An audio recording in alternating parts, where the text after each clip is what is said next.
So much going on. The Nats are riding a 6-game winning streak, trying to win a series against the Phillies here tonight. It is Star Wars night at the Yard.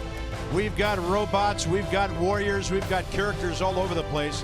Kids are digging it, and so are we as we get ready for game 2. Way the ball club's going right now, FP, with the winning streak, hitting a lot of home runs, generating a lot of offense, pitching, defense.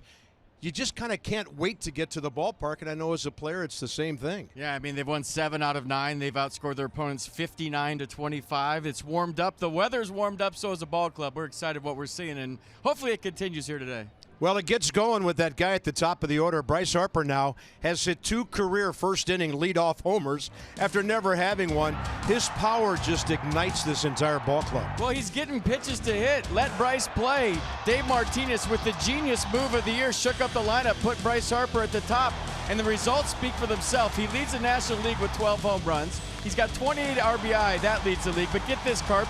Since he's been leading off, he's walked 1 time. He walked 38 times the first 29 games, so just 1 walk as a leadoff hitter. They're pitching to Bryce Harper, and coincidentally, the team is winning baseball games. And the manager looks like a genius, but he's not going to take credit for that. But we got to give Davey Martinez lots of credit for what he's done. Anthony Rendon now gives him so much flexibility. Rendon bats second tonight, out 3 weeks, broke that left toe, and so he's right in the middle of things with Harper and Adams at the top of that lineup. Well, lineup got a little bit deeper today. Ryan Zimmerman a late scratch, but they'll still be formidable opponent with him back in there. Tanner Roark, Monday against the Pirates, outstanding. 2 earned runs, 4 strikeouts. He went 7. He's becoming one of the Iron Men of the rotation lately. So he's going to try to do a double number on the state of Pennsylvania this week. Tanner and the Nats straight ahead against the Phils.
Then today, PNC make today the day. Game number 34 for the Nats. Game number 5 in a couple hours for the Caps. So go Caps uptown. Right now here in the Southeast, some business to take care of for the Nationals, and that's to win a series against the Phillies. Cloudy skies, maybe some weather in the area. We hope it stays away. So 70, pretty comfortable right now. And Odubel Herrera, this is amazing, longest active streak in the major leagues. He's been on base 33 games in a row. He's also hitting .330, second in the league to Nick Markakis of Atlanta. Phillies are 10th in hitting, 5th in runs, and 10th in home runs. Tanner, 6-6 career, start number 16 against the Phils. There's the arsenal for Tanner Roark. 2 earned runs on 6 hits in 7 innings last start. That was against Pittsburgh on April 30th. Earned the 3-2 win in that one. Struck out 4 Pirates, 105 pitches. Right on time at 4:05. Rendon shallow at third, and that one's upstairs, 1-1. So Anthony's over there. Wilmer Defoe gives Trey Turner the evening off. Trey has been grinding it out, playing every single game so far, so he gets a refreshing day off. And then with Zimmerman being scratched from the lineup a couple of hours ago, Matt Adams from left field to first, and Bautista in left. So the Nats had to move a couple things around, but they're a very versatile ball club. There's that swing back fastball. 2-2.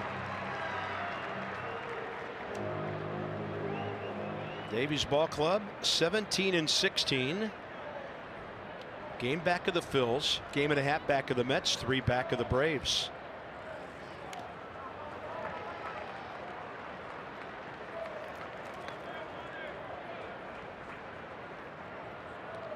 So Tanner, 17 games overall against the Phillies, 15 starts prior to this.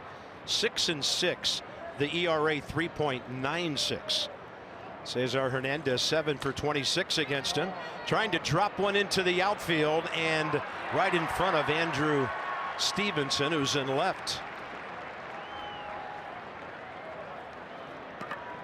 Their defense on Star Wars Day at the ballpark behind Tanner Roark. Stevenson, Bautista, Harper the outfield, Defoe, Kendrick up the middle, Rendon, Adams at the corners, Pedro Severino behind the plate. And what a difference a day makes. You remember last Saturday, Dave Martinez had the pitching change deal, and then they've won 6 straight since then. So high highs, low lows. This game can change in an instant, can it? It's amazing.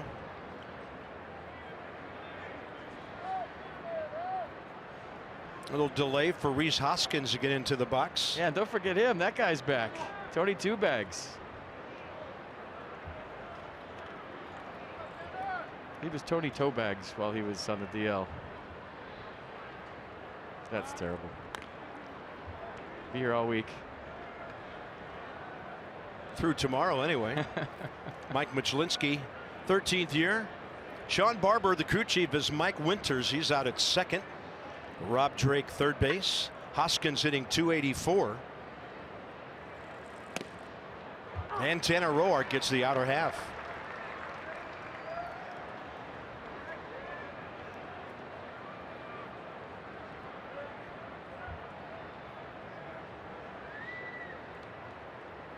Talk to people that see Rhys play on a daily basis. They said lately he's having trouble with the slider away. And maybe Tanner throwing that pitch so he can get to the slider away. We'll see. Gabe Kapler's ball club. 6-9 on the road, 6-12 in the division.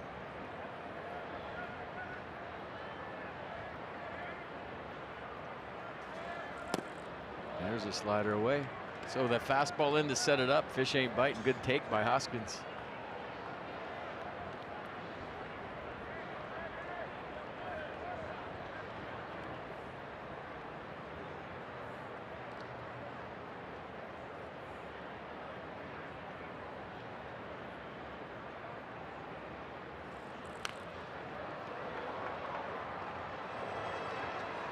Nat starters. Overall staff ERA down to 3.70. Lately, the starters outstanding, so theirs is down to 3.22. A lot of wins, and these are not just National League ranks, all over baseball. When you got that kind of pitching night after night, makes life easier on the bullpen. The offense can relax, get you some runs, and you take it from there. And the Nats are still third in the National League in team defense as well.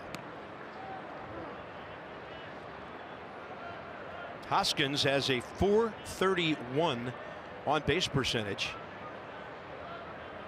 Third in the league behind Bryce Harper, of course, who's at .450. 2-2 now. Had him reaching.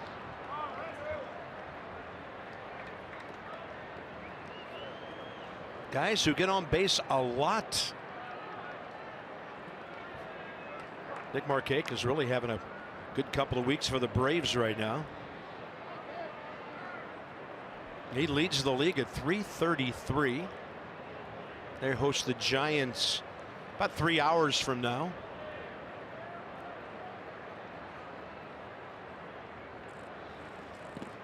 And that one bouncing into the mid of Severino. See if Gabe Kapler decides to start Hernandez here in a 3-2 count. He can run. He's 5 out of 7. Nearly a third of the Phillies team steals. Bigger lead too. Nope.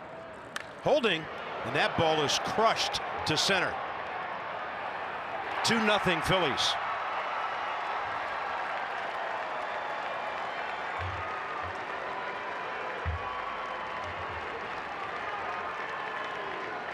First lead of the series for them on Rhys Hoskins' 5th home run.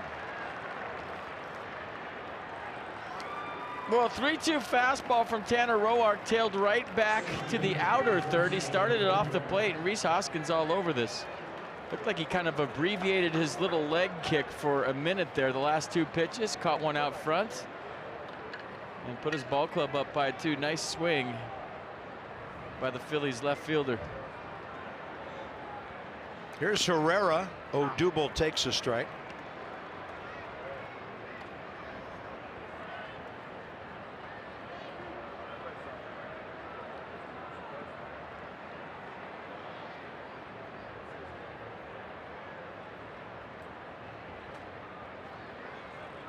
I always think Tanner fights the adrenaline bug when he gets out there in the first inning. It could be wrong, but just knowing him for a few years and watching his mannerisms as he gets into a rhythm throughout the game, he starts to settle in. But he knows his offense is swinging it, and he also knows if he just gives up 2 and keeps it right there, he got a good chance today. So not the way he wanted to start, but he has the poise to be able to weather this little storm here in the first and see what his offense can do. Yeah, and often the Nats have the immediate response second in baseball with first inning runs. More on that when Harper and company come up. 1-2 now to Odubel Herrera.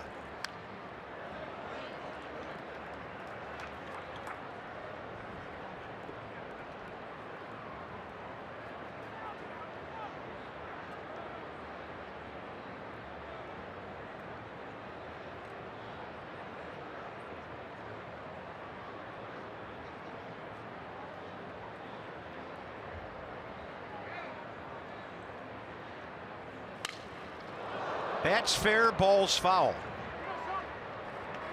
What's left of it.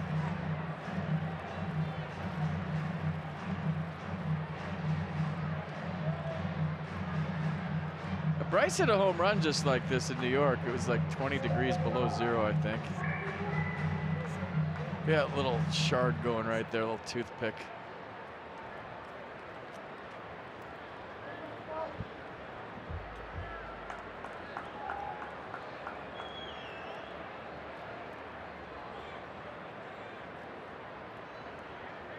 This has been Tanner's toughest matchup. Herrera hitting .448 against him. 13 for 29 career. 2 balls, 2 strikes. See if he tries to swing one back after cutting one in.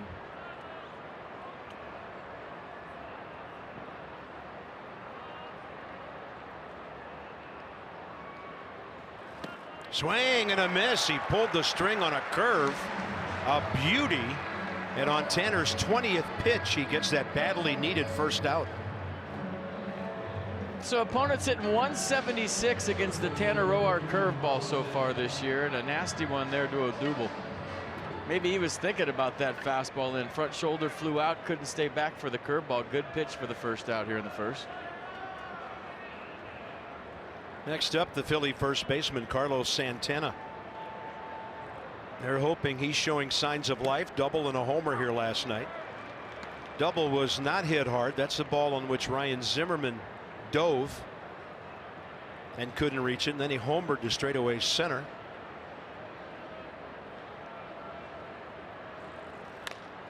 And this one out to Howie Kendrick in short right. Plenty of time for the second out. So if P. Santana hit that ball with one out in the fourth inning, Ryan way off the line. Yeah, he dove for it, and then I saw the whiplash effect right away. I think he might have tweaked something on his side. And we hope he's okay, and he's just dinged up, and he'll be back in there tomorrow because he's starting to lock in. And that was pretty cool the way he said FP Santana. Close. First pitch swinging. Maikel Franco. Defoe at short, and that's it. Phillies strike quickly. Then Roark gets 3 quick outs. Here comes Bryce.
Center, see you later, upper deck.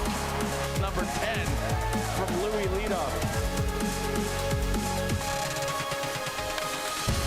Harper to left. This ball's got some distance. It is gone. See you later. So there goes the no-hitter. There goes the shutout. And there goes Bryce into the tunnel. But he's in the batter's box right now, and that's enough to give the Phillies cause for concern. Bottom of the first, about to get underway. Last 4 games on fire. He's also 5 for 6 career against Vince Velasquez, who faces the Nats for the 7th time, 5th time as a starter. We'll set everything for you in a moment. There's the arsenal for Vince Velasquez last time out. Had a rough outing on the 29th against the Braves. 10-1 loss. He gave up 6 runs on 7 hits over 4 innings. Threw 73 pitches, 44 for strikes.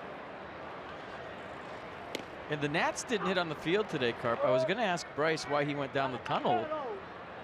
Did he make a call in the clubhouse that he was going deep and he was going to tell somebody? Or did nature make a call? I was wondering which one it was. He can run up the tunnel anytime he wants if he keeps doing what he's doing. 1-2. He hurt something there? Andrew Knapp really elevated the catcher's mitt, and Velasquez threw it up there. Fastball up. Kind of took a walk around after that swing. Shift on.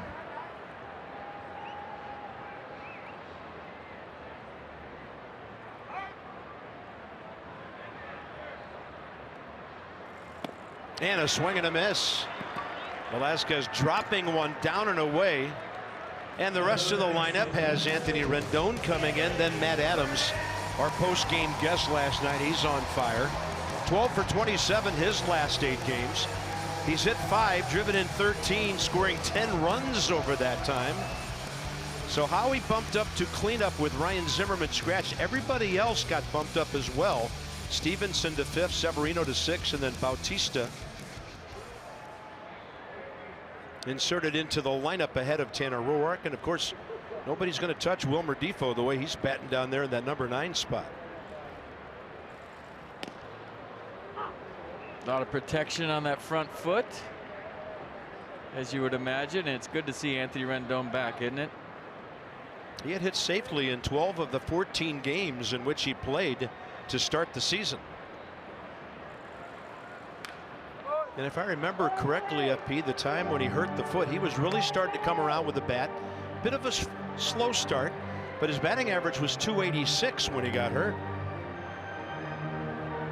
A nice little rehab, got a bunch of knocks, and now he's ready.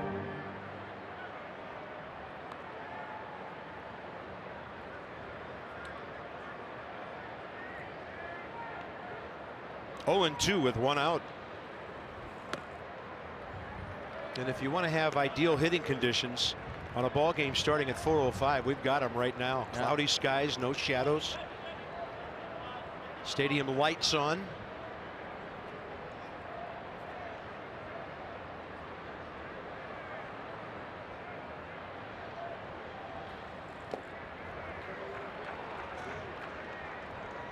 So Velasquez basically so far this year a 2-pitch pitcher, fastball curve. He's thrown those 2 pitches 83% of the time. Occasional slider, occasional change, but he's got a good slider. I think you might have just saw it there, but it's usually just fastball curve. 2-2 with 1 out. And looks like Mike Michelinski said that Anthony went around. Said he went. He's usually able to stop the bat on those check swings, but evidently not that time. Let's check where the pitch was. But watch the umpire. He points at Anthony. Yeah. And then he says, "You went." So the pitch was long. We didn't think he went. Yeah, I don't think he went. Pitch was close, but I don't think he went. Here's Matt Adams. That recent surge we just showed you has his batting average up to .297. And if Matt had enough at bats to qualify, and soon he will, he would be 8th in the league in on base percentage.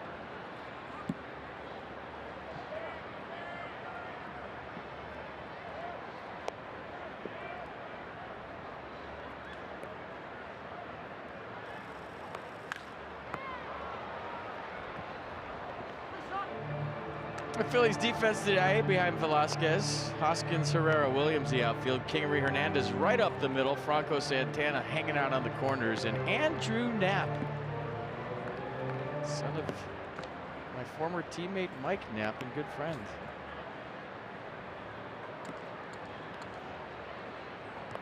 Oh, 2 to Matt. This one near the left field line, long way to go for a couple of guys. And reaching it on the dead run, Maikel Franco, the third baseman, who was playing over by short. Only thing he did wrong, he just threw the ball into the bullpen, not into the seats. Good running catch, and the Nats go 1, 2, 3.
Time you can hang out at K Street. It returns Friday, May 18th.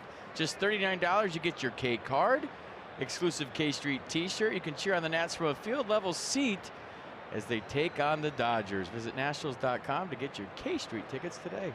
Yeah, Yankees for 2, Dodgers for 3, then the Padres on that next homestand. Here's Nick Williams getting his first start of the series. 13th game he is starting in right field. He DH'd once when they were on the road at Tampa Bay. 1 ball, 1 strike from Tanner Roark. Interesting, he got his first out on pitch number 20. 3 more pitches, he got the rest of the first inning taken care of. There's a ground ball. Howie Kendrick. So the last 4 outs have come quickly. That's his 3rd ground ball out in a row, and for Tanner, that's always a good sign.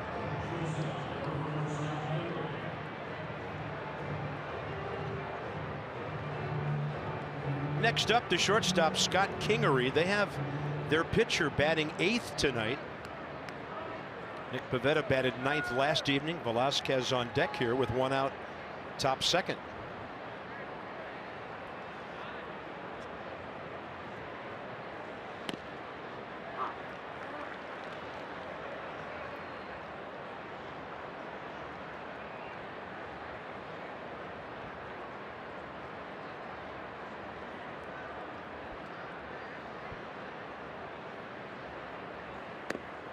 One.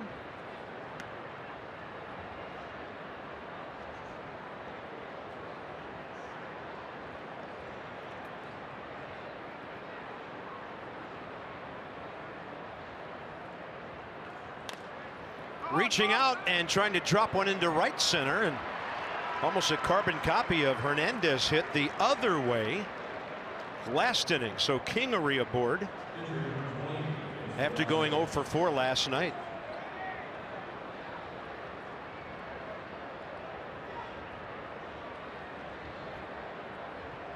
Velasquez can handle the bat.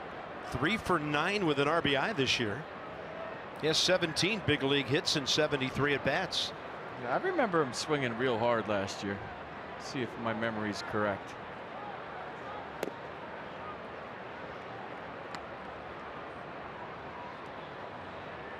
Rendon on the grass at 3rd, guarding against a possible bunt. Interesting, no bunt on the first pitch. So Tanner missing with the hook, and now a throw over. Kingery's 3 for 3. Phillies have 16 stolen bases, but percentage not that great, 25 attempts.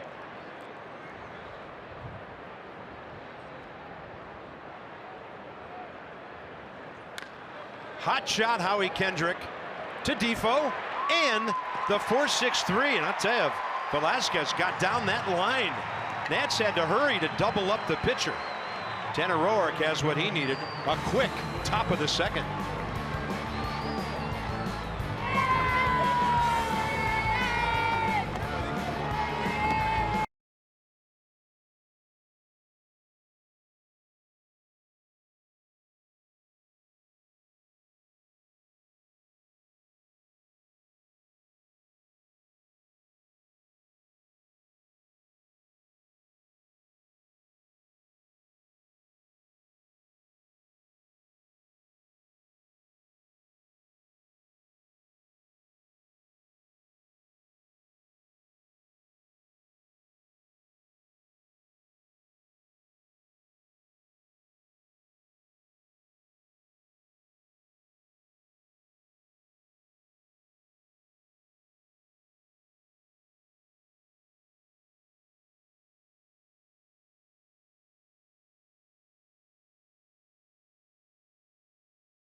menacing in its own way. Star Wars evening here at the ballpark. Everybody having fun, and 3 times this week the Nats have scored 7 or more and won ball games. So 50% off regular menu price online orders. PapaJohns.com. Promo code Nats50. Better ingredients, better pizza. Papa John's. That is a golden doodle. Paratroopers in the park. Kendrick, Stevenson, Severino, 4, 5, 6 for the Nats in the bottom of the second.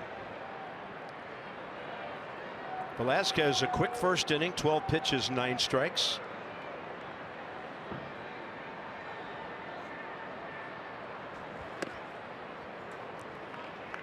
So Howie at 293. Still third in the league with 11 doubles.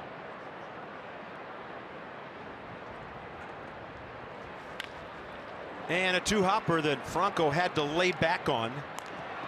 He pulled his first baseman nearly off the bag, but Santana able to graze it on his way into foul ground. All right, big time homestand coming up when the Nats come back from Arizona. Yankees in town 15th through the 16th. So 2 games against the Yankees. Dodgers in town for 3, and then the Padres come in the 21st through the 23rd. So visit Nationals.com to get your tickets today. Big time homestand coming up. The Bronx Bombers, they are again. They started it last year with some amazing offensive numbers. Drew Stevenson, it's not a hit. They got him. Andrew Knapp pouncing from behind the plate. Nats are going to have a look, I'm sure, but played very well by the Phillies catcher. I'll tell you what, this is not an easy call for Sean Barber. Andrew Knapp made one heck of a play. He came out of there, spun around, threw a bullet to first. Very athletic play by the Phillies catcher. Tough to tell on that angle. What do you got here? Maybe that first shot is what New York is going to look at. Are they going to challenge it? Mike Michelinski's come over the dugout telling him to make a decision. This is the one. Stop it if you can. Right there. No, it looks like they got him. What a play by the Phillies catcher. Great bunt by Andrew. Better play by the other Andrew. Here's Pedro Severino, bases empty, 2 outs.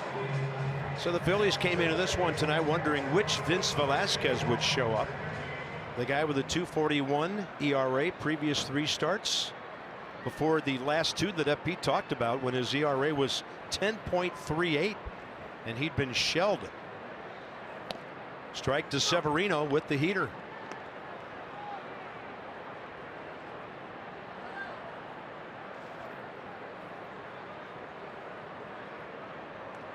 '18th game for Pedro, 13 for 52, hitting .250.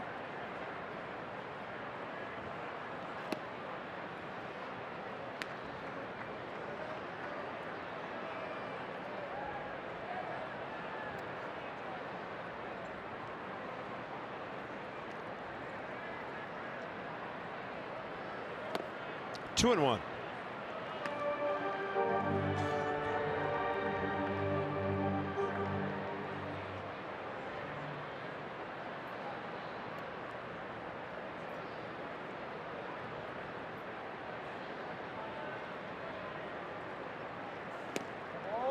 He was all in on the 2-1 pitch, and it was not reachable away.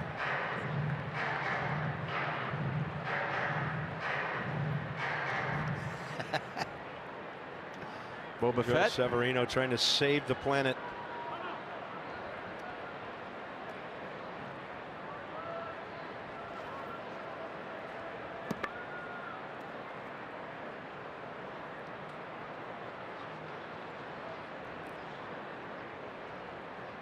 Target away, 2-2.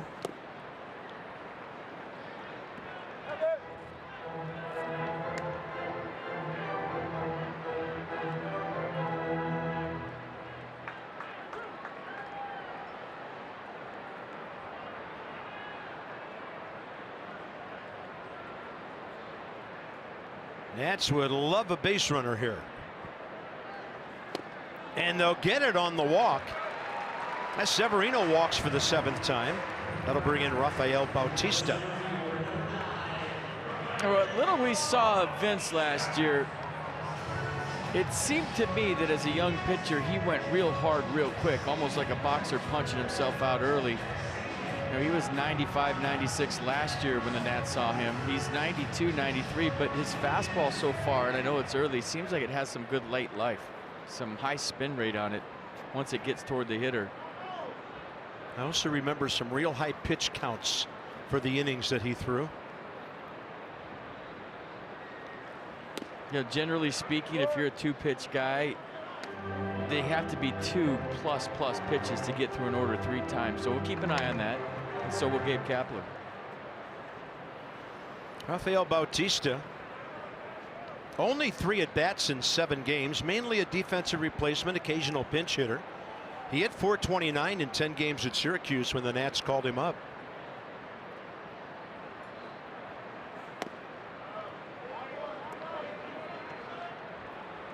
That call-up came at San Francisco April 24th. He had 4 hits and 25 big league at-bats in his 17-game debut last year.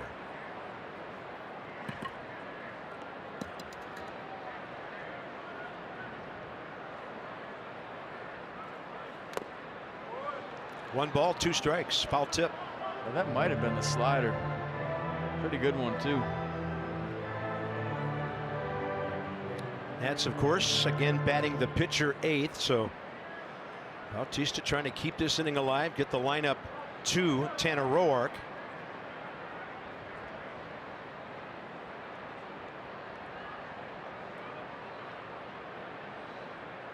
Target up and away instead of throw over. That's a good throw over by the Phillies. You know, Pedro Severino can steal a base if you don't pay attention to him. With 2 outs and 2 strikes, be a good time to.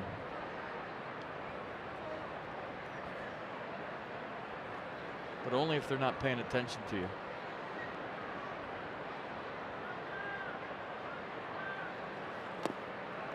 And that'll even things up.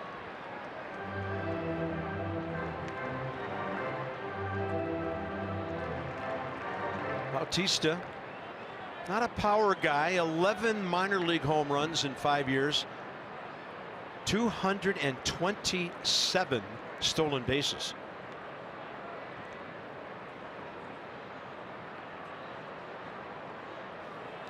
Swing and a miss, and the inning's over.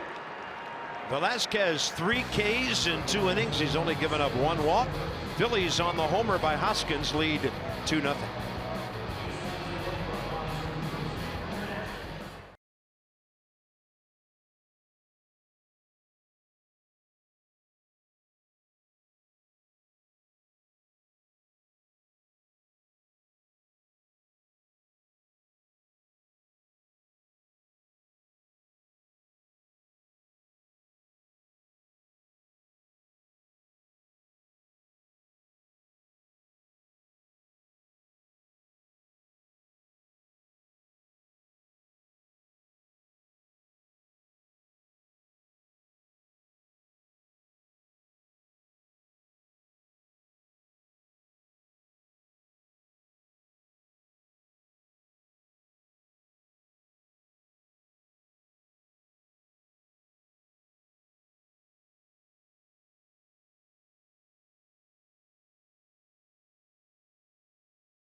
Repertoire in terms of the pitches that he'll give to opposing hitters. He's added a cutter recently. It's something that he's experimented with in past years, but he adjusted the grip recently, getting his hand on top of the ball a little more, and feels better about the new grip and the way that the pitch is working for him. Originally, he told me the cutter had too much movement. It broke like his slider.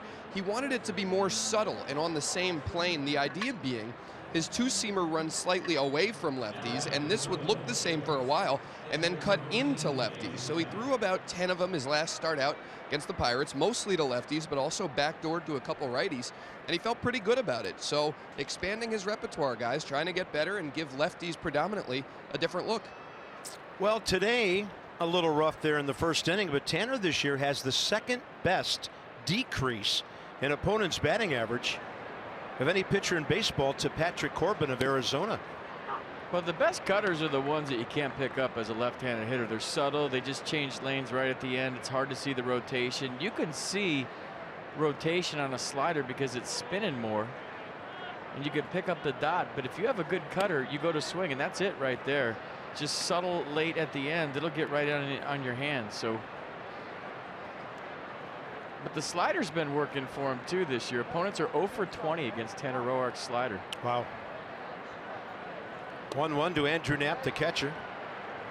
Switch hitter, 170 overall. Nissan will pitch cast this one. Change up, good fade.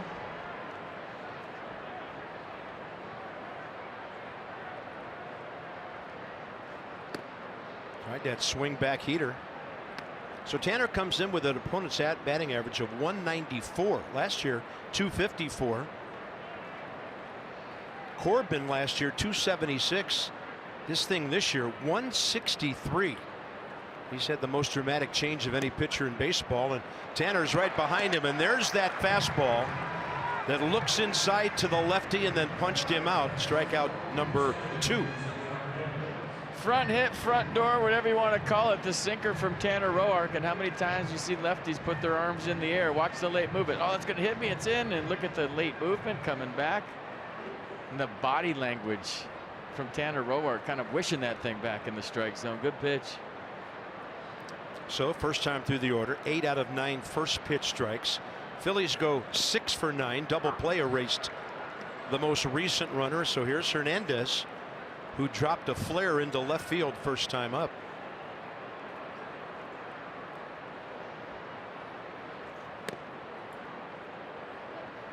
That was close.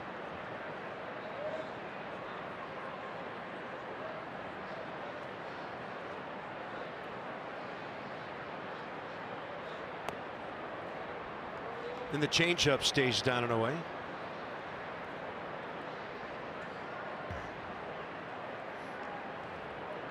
Pitch number 3 falling down. Number 2 was real good. It could have been 0-2. Now it's 3-1. Pitches could offend them, Bob. They get offended when you just call them by their numbers. Pitches have names too. There's number 5 for a strike.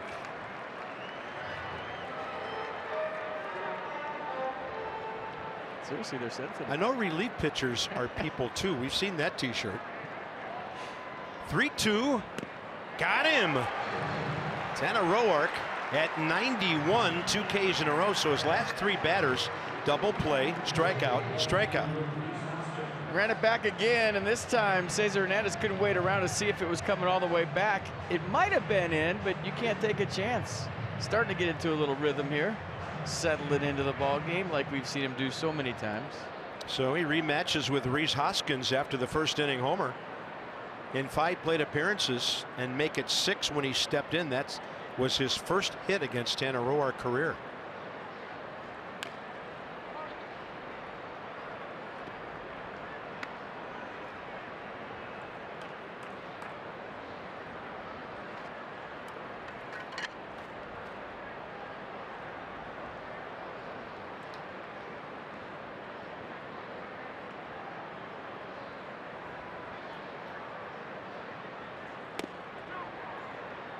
One. By the way, the Yankees won again today. Everybody talking about Boston's start. The Yankees are a half game behind the Red Sox now. There'll be some kind of 2-game set when they come in here. 1-1, 2 outs. Right off the netting in front of the Phillies dugout. There you go. Throw it to first. Get it out. He turned to throw it to first. Nobody's there. Tanner Roark playing the carom in arena baseball. Thought he had an out at first. I know when you played, a lot of the dugouts, especially in the artificial turf ballparks, didn't even have a railing in front of the dugout. Those things used to be really dangerous. We were tough back then, man. Target away on 1 and 2. Ooh. Tanner Roark, I tell you, he is right around the plate with everything at the moment. Close.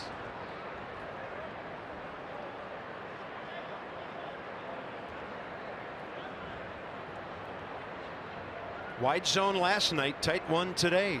2-2. No swing, says Sean Barber.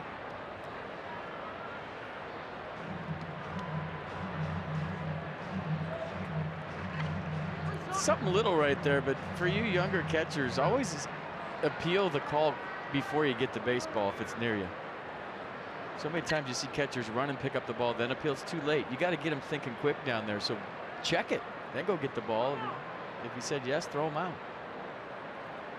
Nice. As long as it's around you and you can get it real quick. 3-2 now. Bautista very deep in left center. Tanner close on some pitches there, but he throws his first walk of the day. Trust your gut, pick the right player, get one step closer to winning $5.6 million. Download Beat the Streak today in the App Store or on MLB.com/BTS. It's a lot of simoleons.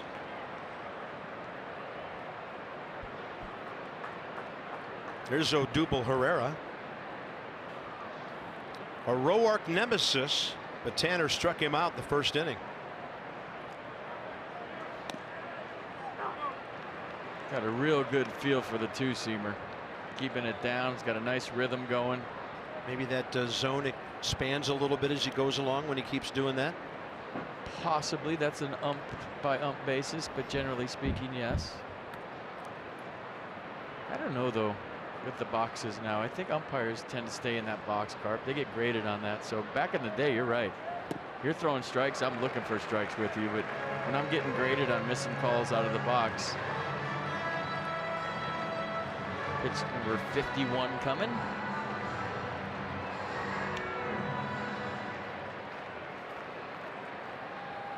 Oh, and 2 to Herrera. Top 5 in the league with 37 hits. Front hipper wants it up. Snap throw, and the blind tag by Adams made it close. Good throw by Pedro, and I think Matt had trouble finding the runner, as you'd imagine. He just turned around feeling for it. Did get him on the elbow, though, but he got in there.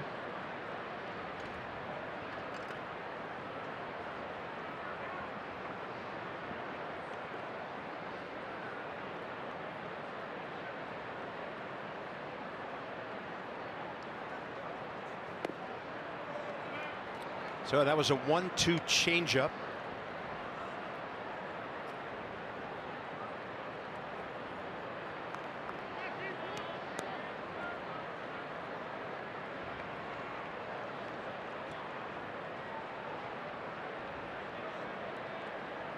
Two 2-0 Phils have out hit the Nats 3-0.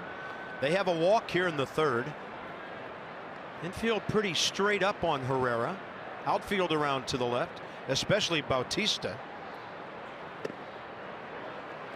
And now after 0-2, it's 3-2. Well, he struck out Andrew Knapp on the front hit fastball. Then he struck out Cesar Hernandez swinging on the front hit fastball. And you're wondering if they're thinking about it right here at a 3-2 count.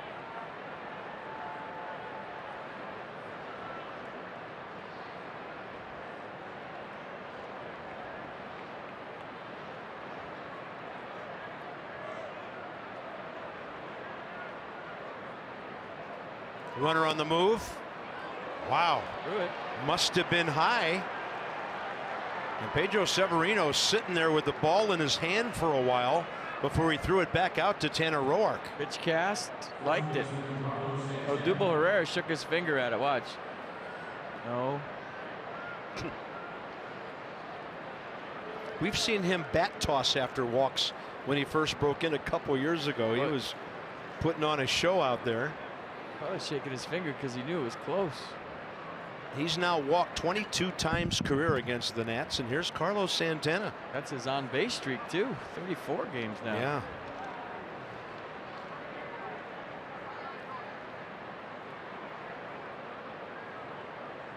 Santana ground ball to Howie Kendrick, who was in right field on the shift first time.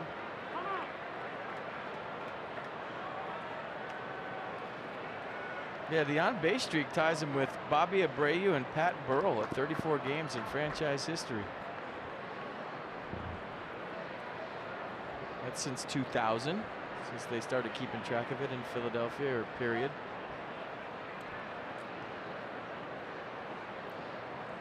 The record's Abreu 48 games. Wow. Well, he was a good hitter. And Jimmy Rollins 38, Chase Utley 35.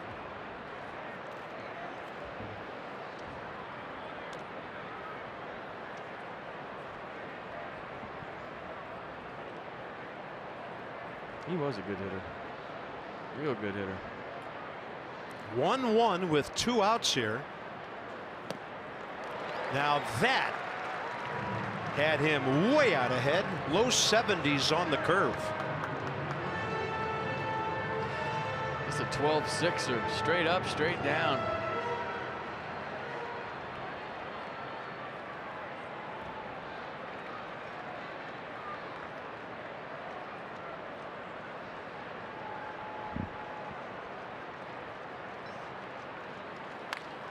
Up the middle. Defoe right to the bag, and took a while, but Tanner works out of a pickle in the top of the third. He'll lead off. Defoe and Harper to follow. 2-run game.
Your favorite. We picked out a couple this year that are our leaders in the clubhouse. Last night was just a bomb. 473. Look at the launch angle. 23 degrees, 112 miles an hour.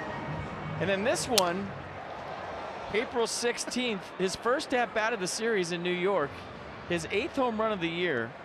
So the broken bat homer or the low line drive that was 473 last night, which one do you like better? Thought we'd show him to you. That was the last home run he would hit until his manager put him in the leadoff spot. That was at the beginning of last road trip. First game of the road trip in New York. Here's Tanner Roark, 2 for 13 this year. Ball 1 after a strike. Bottom of the third underway.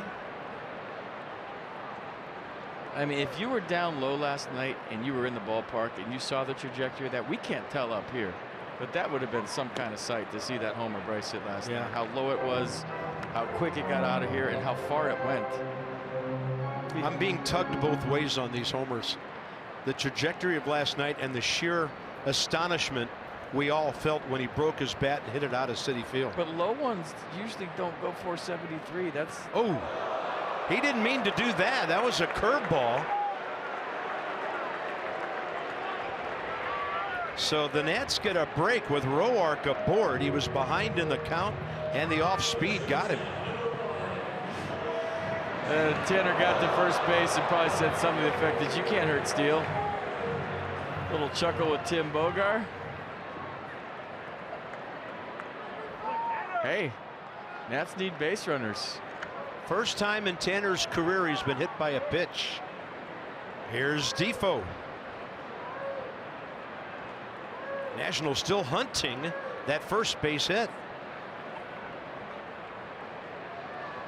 Santana playing behind Tanner Roark. Defoe gets jammed and pops it up. Just enough to get out of play. Yeah, in my pregame prep today, I saw that Willem Dafoe was nominated for Best Supporting Actor 3 times. Didn't win it yet, but I figure the guy you're looking at has been the Best Supporting Actor for Bryce Harper. He's been getting on, and Bryce has been playing. They're pitching to him because Wilmer's getting on. Yeah. One guy's a villain. This guy's really friendly.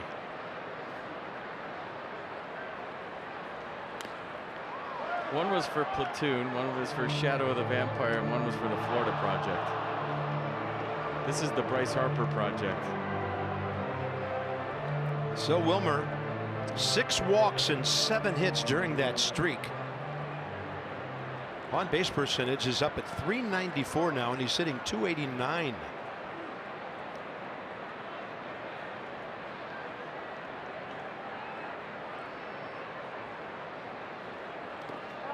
In the dirt, Roark holding. Wilmer's batting average, parts of 3 years as a big leaguer, .266 coming into this year. He's basically the Nats leadoff hitter right now. Everybody else is taking cuts, and his first at bat comes in the 3rd inning. I mean, that's his job. He's 0 for 1 career against Velasquez. Catcher's mitt up. And Defoe pops it up right in the middle of the infield. Velasquez waiting for somebody to call him off, and Franco caught it.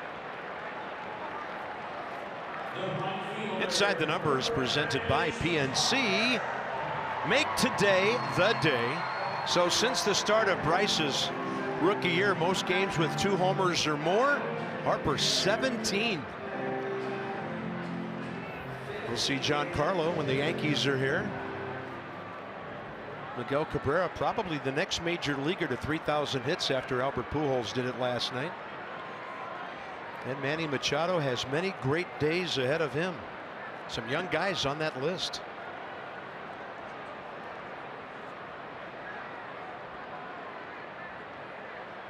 Shift on.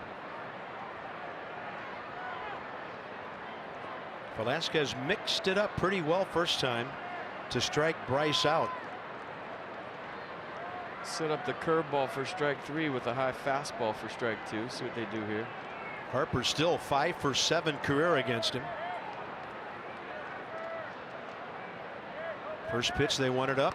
Bryce shows bunt, trying to bump one down the 3rd base line to get 2 men aboard. Check this out.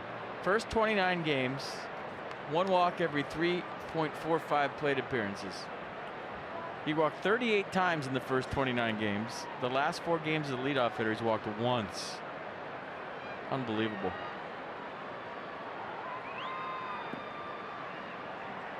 Bunt's still there.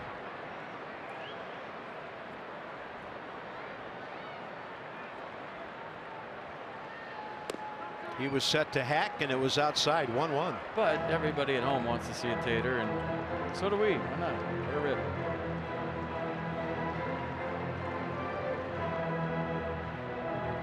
I know what he's thinking. The guy behind me is a pretty good hitter.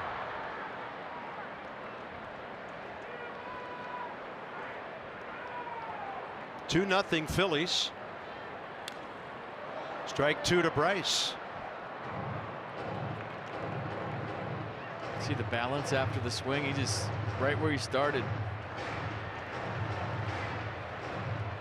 5 o'clock, and it remains ideal hitting conditions here at a cloudy Nationals Park. BCFP, DK, Dan doing double duty, Nats Extra, and reporting for us. And this one, top of the order, bottom of the third.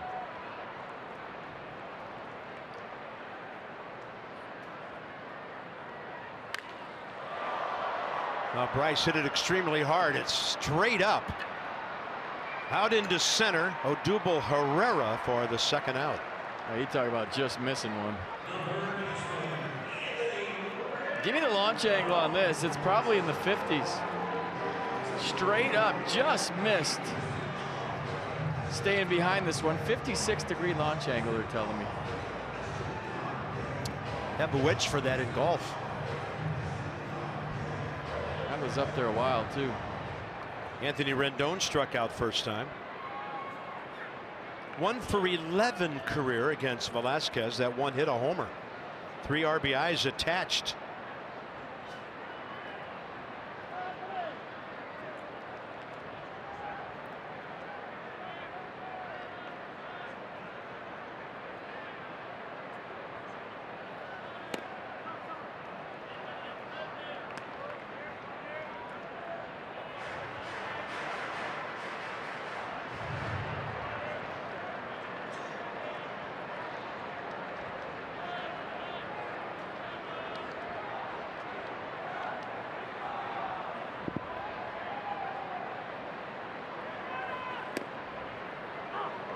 That one elevated and called a strike.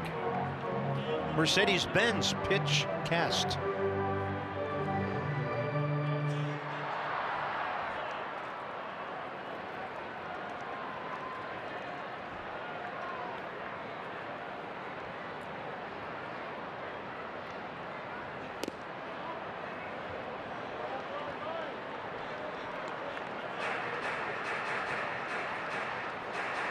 Everybody in the ballpark wants to see the on-deck guy hitting this inning.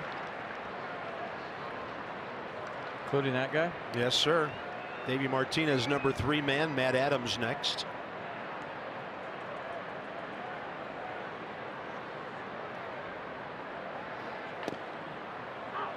Two.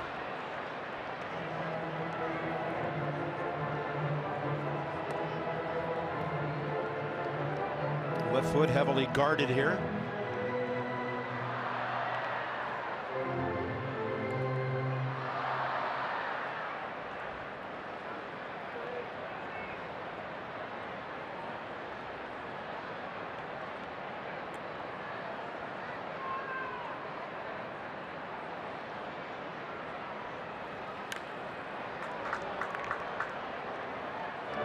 April 13th, Anthony got hurt.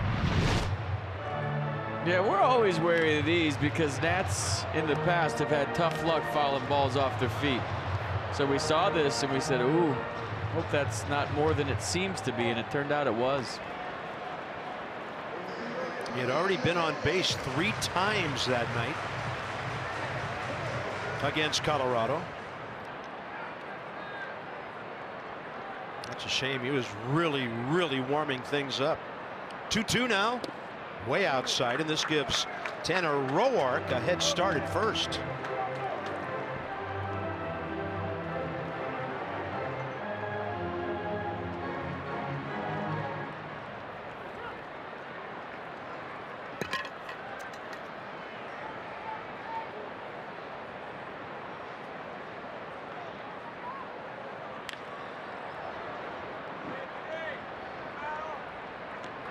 This is what he adds to the lineup besides, you know, the amazing numbers he produces on a yearly basis. Just staying in the at-bat a long time, wearing pitchers down. You talk about lineups getting deeper. This is how they get deeper, when you have guys that have 5, 6, 7, 8 pitch at-bats more times than not.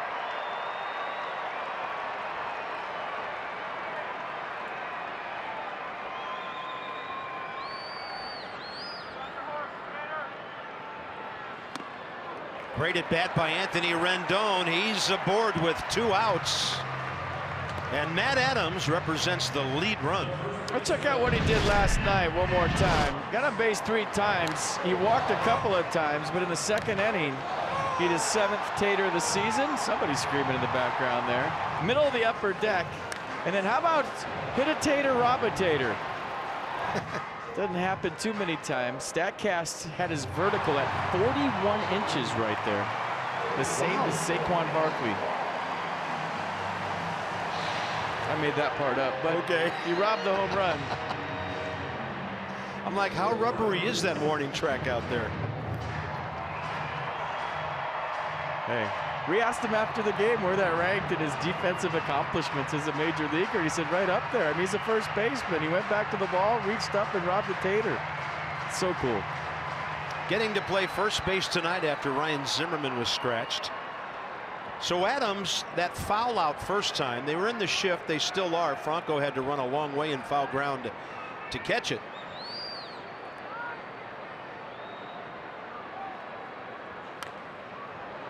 Matt Adams, first pitch, good hack. You're just reading swings today. Whatever the gun is saying, Velasquez's fastball is playing up. Now these are hitters that are locked in. They're seeing the ball well, and they're looking for fastballs, and they're just a hair. And I mean a hair tardy. Not much, but there's something with the spin rate late that the ball's jumping on the Nats hitters.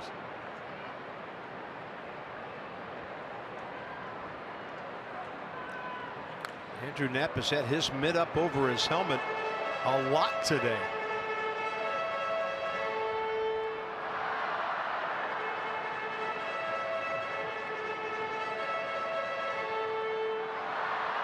Hey, maybe he's feeling fresh. 4 2/3 in 4 innings his last 2 starts. So maybe, you know. That's right. He's got the extra fastball today. 0-2 to Matt. Hernandez well out into right field.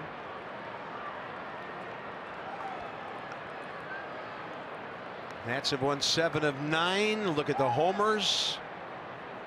Just under 290 runners in scoring position. The bottom line's the big one, almost 7 runs a game.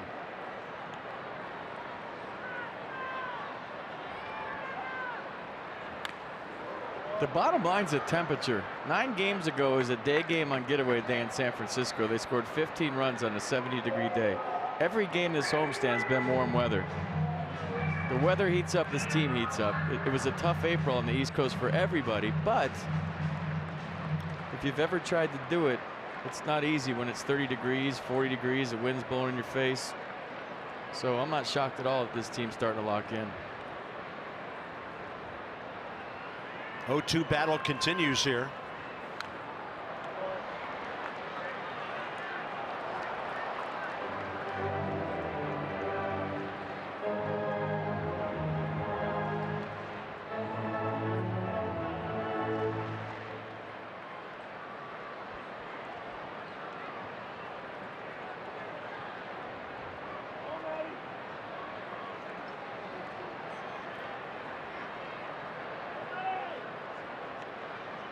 Big gap right center.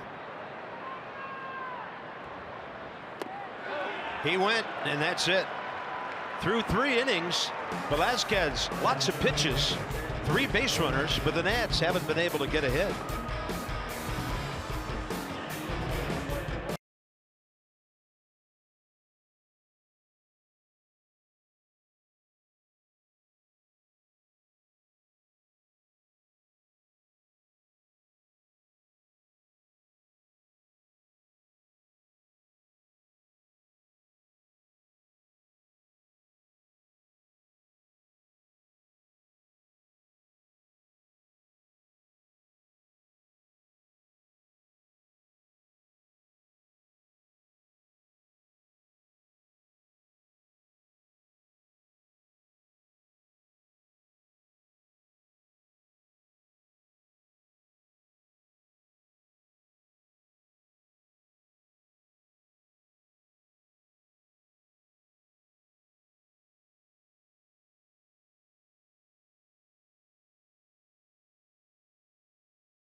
Drive RAV4.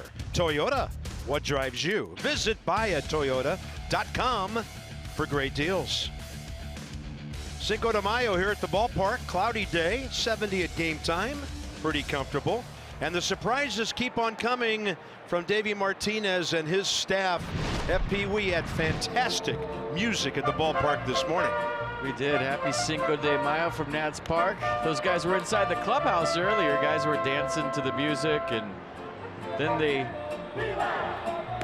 took the Viva outside during batting practice. Max Scherzer grabbed the bat and said, "I'm hitting," because how many times do you get to take batting practice to mariachis live? So very cool. Dave Martinez. That was great.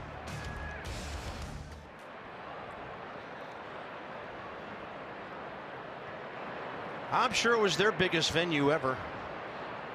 Here's a Michael Franco, fourth inning underway, ball one. Tanner Roark, 58 pitches, 34 strikes. 3 strikeouts, 2 walks. Ball two.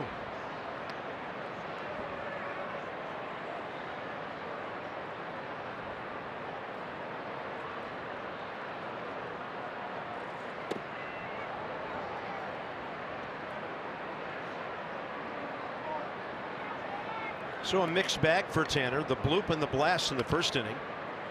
Then a strikeout, a double play in the second, 2 walks, 2 Ks in the third. Franco hacking on 3-0. Anthony Rendon right across to Adams, 1 out. Kind of an in-between hop, little top spin to it. Not a problem. Watch the strong arm, right on the money. The accuracy, perfect.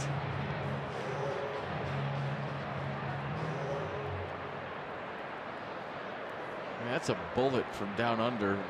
Hit Matt Adams right in the face. I know it's a big leagues, but you still have to marvel at the accuracy and the arm strength. Yeah, when guys don't have to move their mitt. Yep. Up there hacking, Nick Williams. He bounced out to Kendrick first time.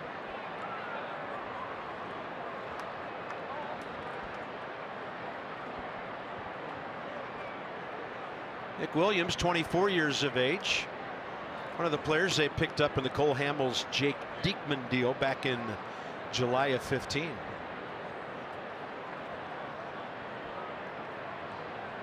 Originally signed with the Rangers when he had committed to go to Texas A&M. There's that swing back fastball, a good one, 1-2. Nissan pitch cast. Well, that really split the inside edge.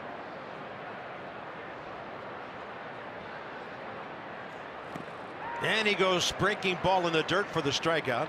Severino to Adams, 2 down. K number 4 for Tanner Roark.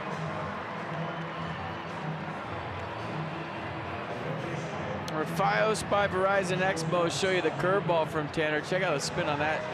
Straight down, firm after the 2-seam fastball in. Create that rotation with tremendous arm strength. The 100% fiber optic network means more speed for more devices at once. Visit getfios.com. Here's the shortstop, Scott Kingery. Dropped a base hit into right field, first time.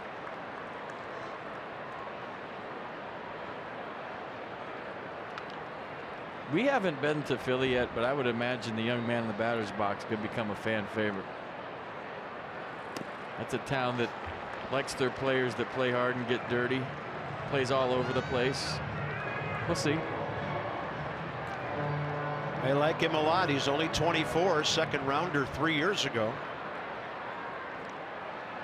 From Phoenix, played at Arizona, the U of Arizona.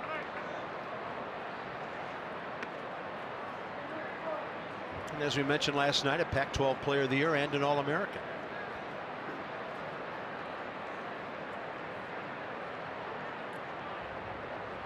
One ball, 2 strikes. And a ball driven to right center. Back is Bautista gracefully in front of the scoreboard, takes it in. Tanner Roark, the quick inning he needed. Kendrick, Stevenson, and Severino ahead.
He's looking good, but where's George? It's Tom and Abe.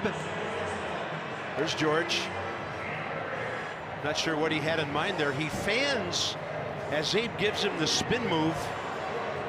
And Abe's now the leader in the clubhouse with 6 wins this year. George 5, Tall Tom 5, and Teddy 2. Tremendous costumes. Well done.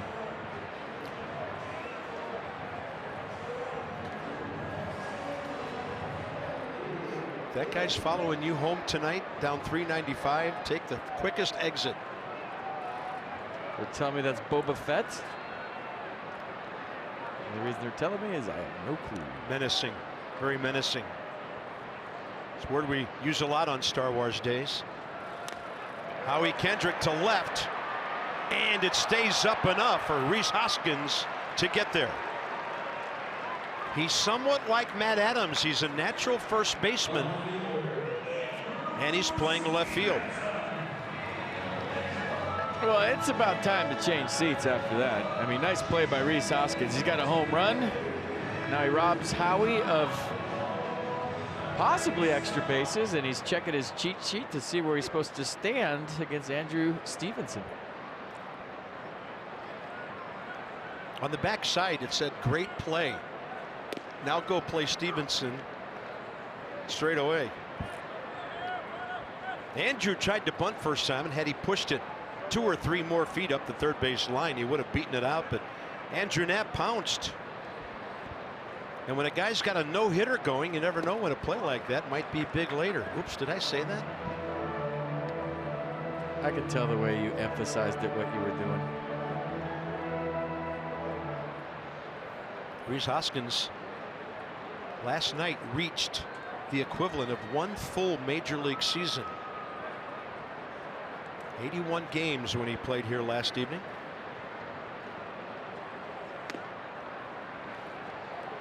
So the half season for him, and his numbers were better than Albert Pujols in his first half season, just by 1 on the homers, and the on base percentage is exactly the same at .409.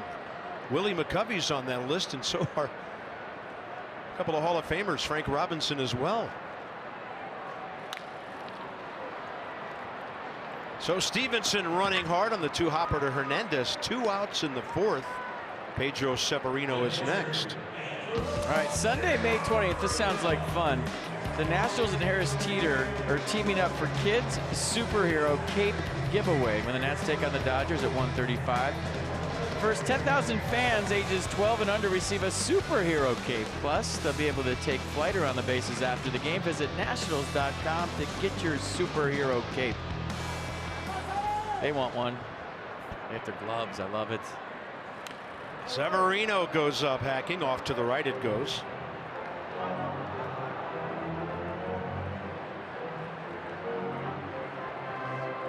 Wow, Spider-Man's in the house. That needed cape, he's Spider-Man. You remember when you were that age, you wore your Halloween costume for a month around the house?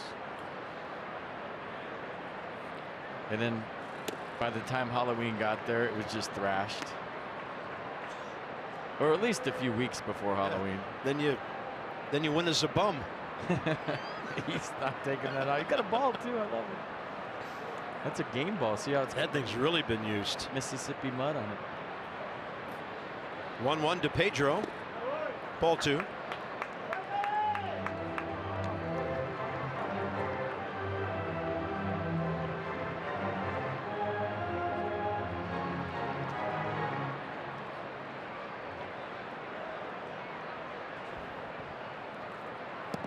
Ballpark's been hopeful but quiet so far.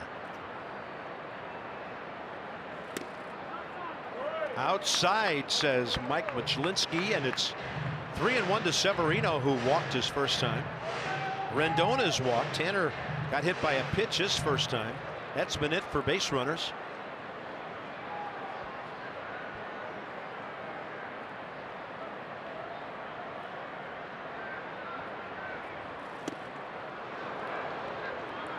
Tried to hit a 2-run homer. And you get ahead in the count 3-1. You're guessing fastball. You get it. Pedro was trying to go deep. 2-run homer with nobody on. 2 big league homers on his resume. Drove in 4 runs in 16 games last year. That was 2 years ago, pardon me. 5 for 29 in 17 games last year. Payoff pitch. A little shorter swing there.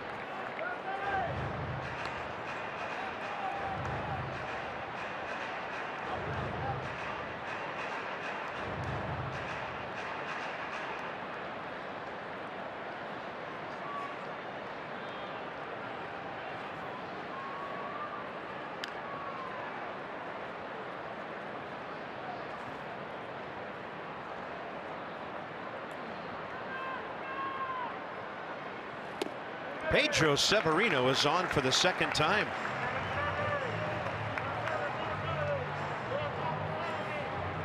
All right, for every Nats walk, Care First Blue Cross Blue Shield contributes $50 support Boys and Girls Clubs of Greater Washington. The Nats have drawn 146 walks, $7,300. I think that's the most in baseball, or at least the National League. Care First encourages each of us to take that first step towards a healthier and more active lifestyle. Yeah, so the Nats have 3 walks today.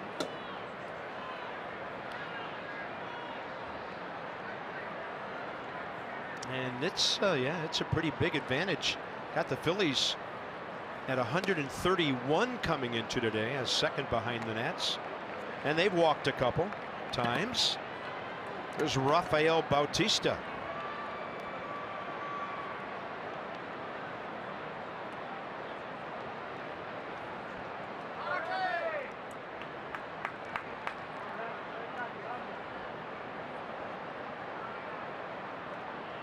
Long pause by Velasquez.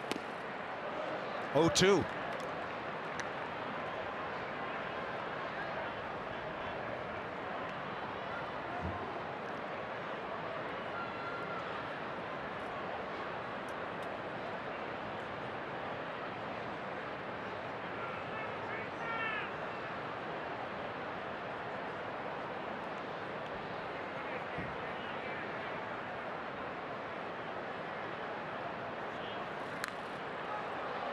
Over by the Nats dugout. It's coming back and put away by Santana. Nats have had 4 base runners, all stranded, and it's 2-0 after 4.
to serve all military families.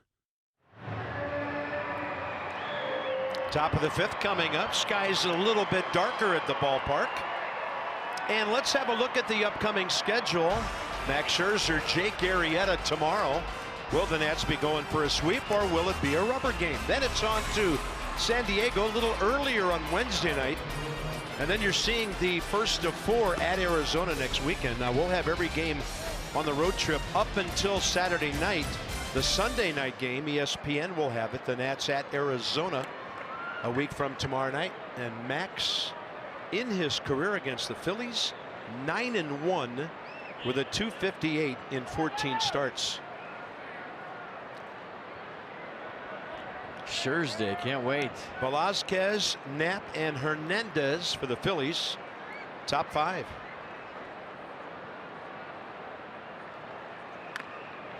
That's over 10. Roark's reaching into center field.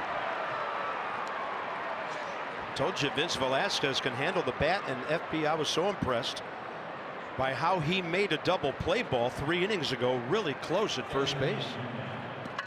Could run a little bit.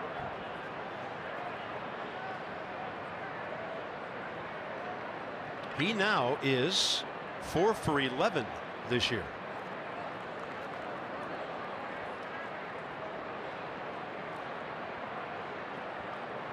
Here's Andrew Knapp, called out on strikes first time. So for the Phillies, their 4th hit, first one since Kingery's bloop back in the 2nd. And maybe the speed is why you're seeing Matt Adams hold Velasquez on at first. A lot of times you'll just kind of play right behind the pitcher when he reaches, but especially with the lefty up to get some range. But because Vince can run, they're holding him on.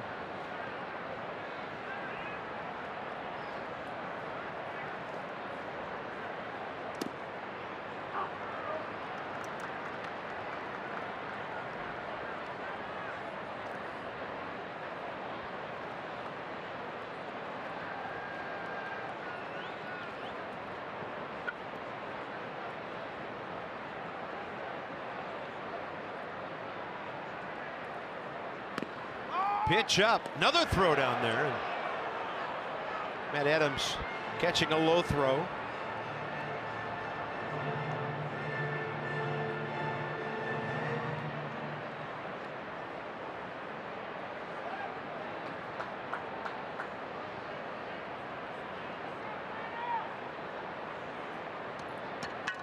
Outfield really around to the left for the switch hitter Knapp. He'll pull a slow roller. Matt Adams will just come forward and tag him. Second base for Velasquez with 1 out.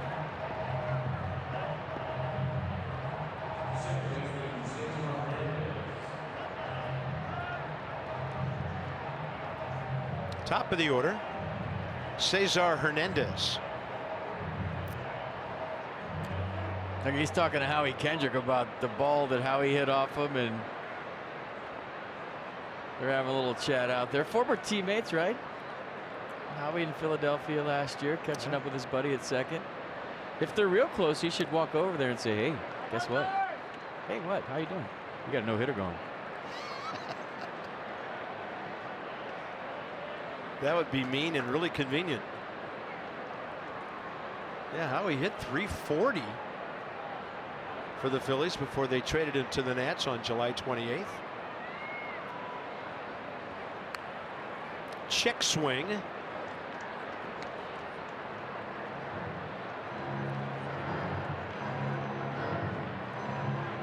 Yeah, they're still chatting, aren't they?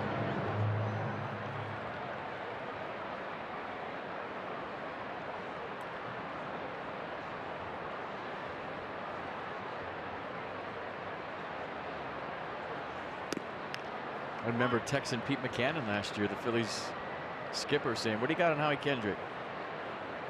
I like the way he plays. He said, great guy in the clubhouse. He can hit. You're going to love him. And he was dead on, wasn't he?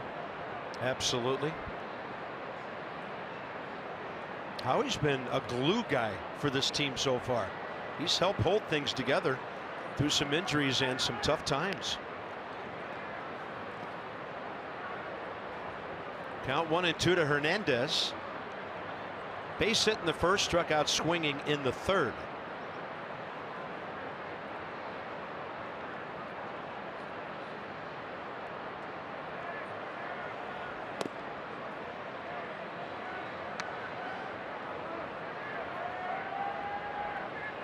Well, the way Vince Velasquez is going, Tanner can't afford anymore, I don't think. You never know. They might figure him out third time through, but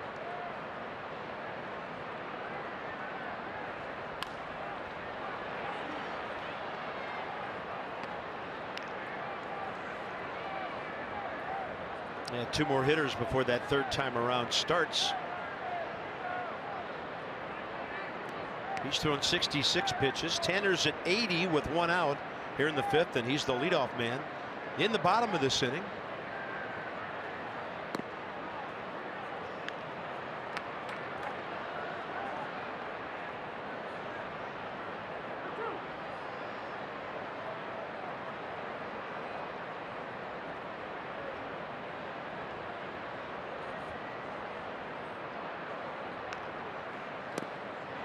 Swing and a miss.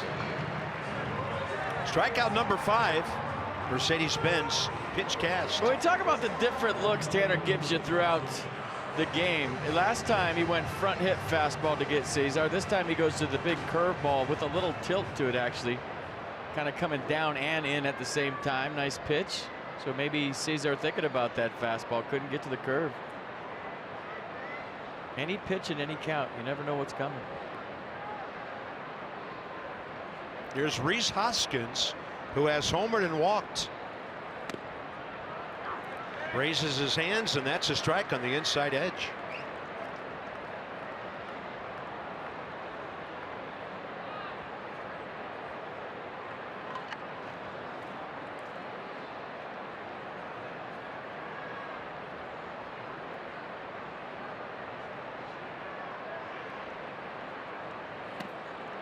Big hook.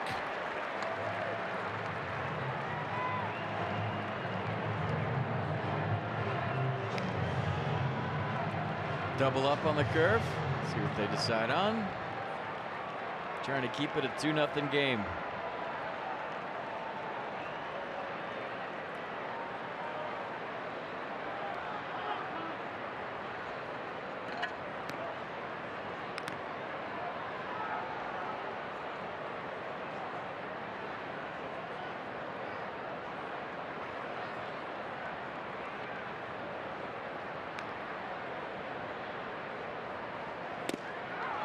Did he?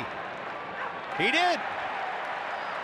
Sean Barber punches out Rhys Hoskins, who couldn't believe it. Tanner Roark, a couple of strikeouts, pitches around the leadoff single. We go bottom 5 in a 2-0 game.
To nothing, 2-0 as we go to the bottom of the 5th. Nats looking for their first knock right here, and this is definitely a change. Maybe we got rally hats. Is that what the boys are trying to tell us right now?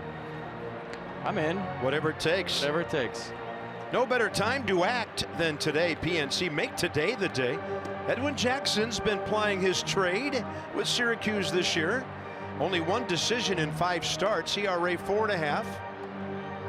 Edwin hoping to pitch well enough that the Nats or somebody else around baseball notices and has a need for a veteran guy who can chew up some innings. We wish him the best. One of the great guys we've ever met in this game, Edwin Jackson. Bottom 5. He is the best. Roark, Defoe, Harper, Tanner on a curveball hit by a pitch. First time up.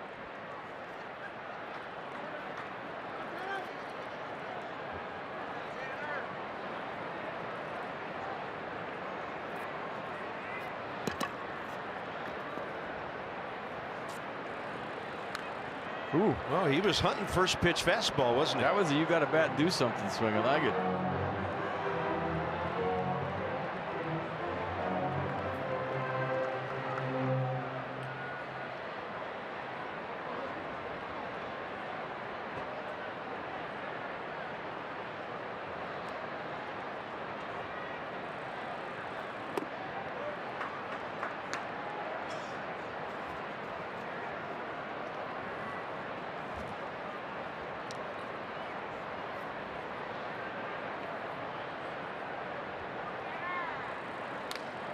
Had him reaching, and this one right at Cesar Hernandez. So the Nats will look for Wilmer Defoe to start something in front of Harper here. Yankees are back for the first time in 3 years, May 15-16. Stanton, Judge, Sanchez, the Bronx Bombers against our Bombers. You know who they all are. The Nats want to turn the park red. None of that navy blue interlocking NY stuff. Visit nationals.com and grab what tickets remain and cheer on the Nats against the Yanks.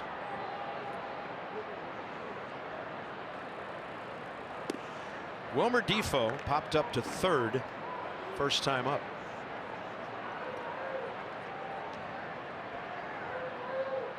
Often in a game like this, it's the guys who make contact and like to run around that get that first hit to get things going.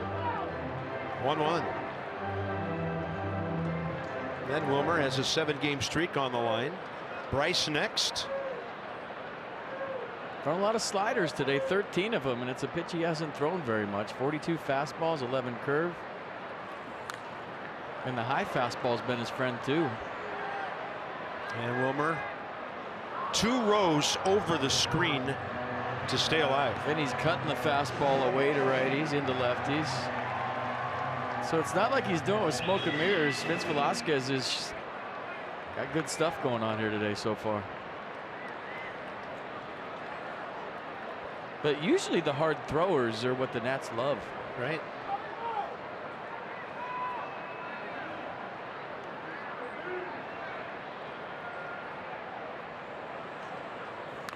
There's the heater up, and Wilmer Defoe manages to get to it.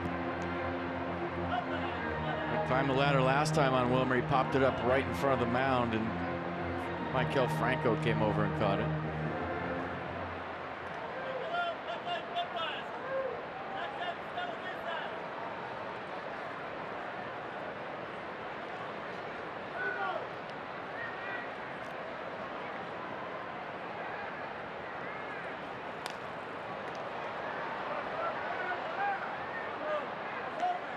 I'm telling you, Velasquez with his delivery and his body type, when you watch his leg kick, reminds me of Trevor Hoffman.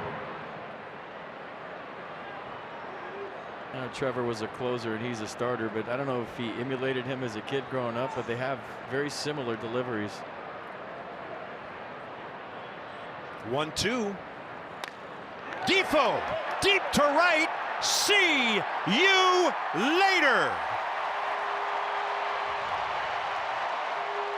Little guys usually don't break up no-hitters like that, but it's now a 1-run game. And Wilmer, his 2nd of the year. Watch the dugout right here.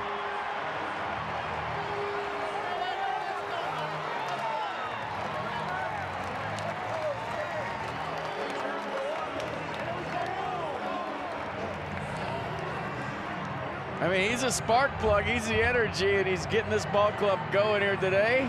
8-game hitting streak, show the guns, Wilmer. There goes the no-hitter, there goes the shutout.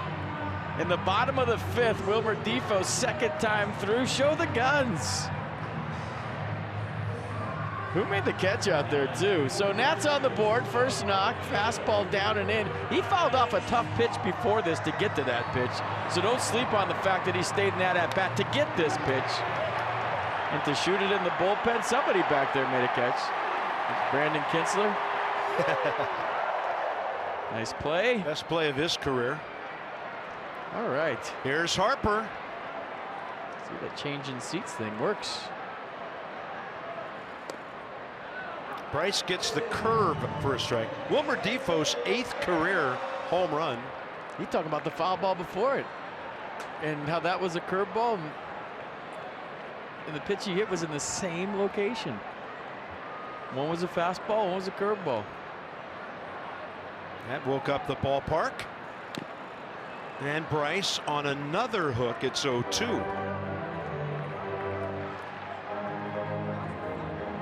Well, what a way to get an 8-game hitting streak.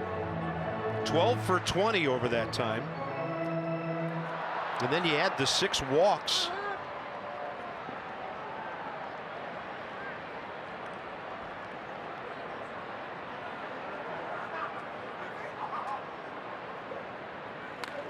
Ooh, he just seems so dangerous right now every time he fires off a swing.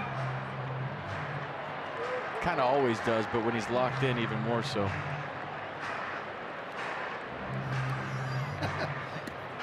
He is something else.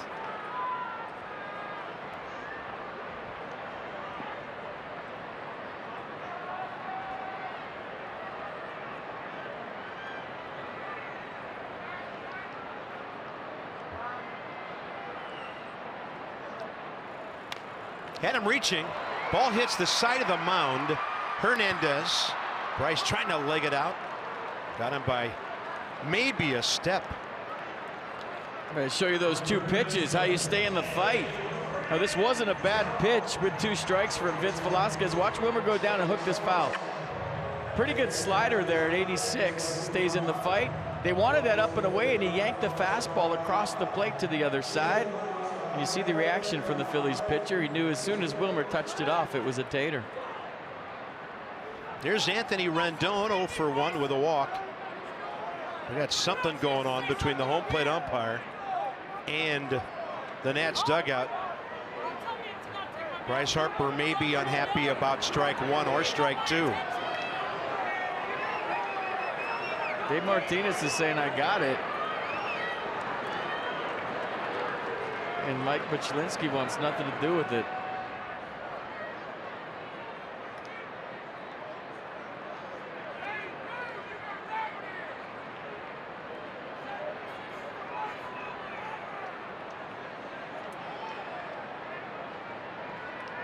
Bryce obviously unhappy with a call in the middle of that.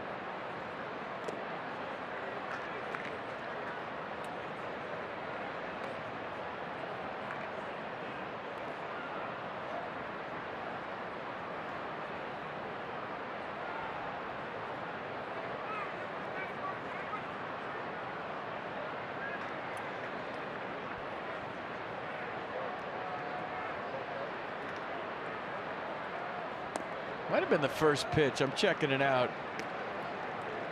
That Bryce disagreed with. Looked like a curveball from Velasquez that he thought was down. You see the reaction. Probably saying something right there. You could tell he didn't like it.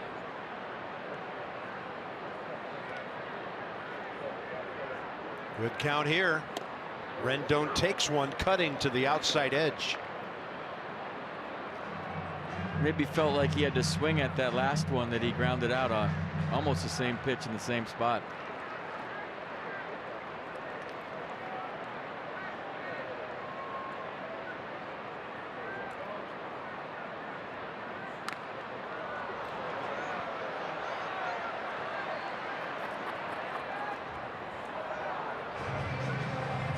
I wonder how many fans are going doubleheader today.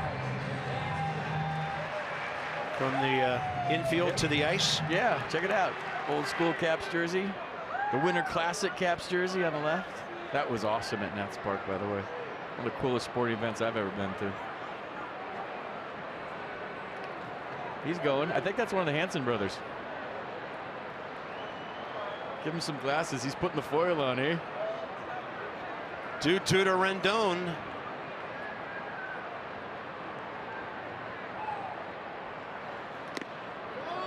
It's full with Matt Adams waiting. He's here. Taking a little baseball before putting on the skates.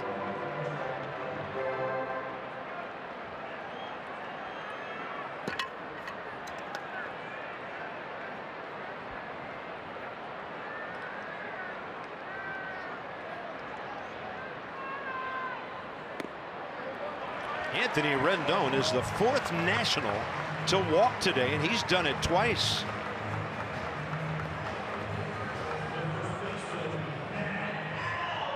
Adams 0 for 2.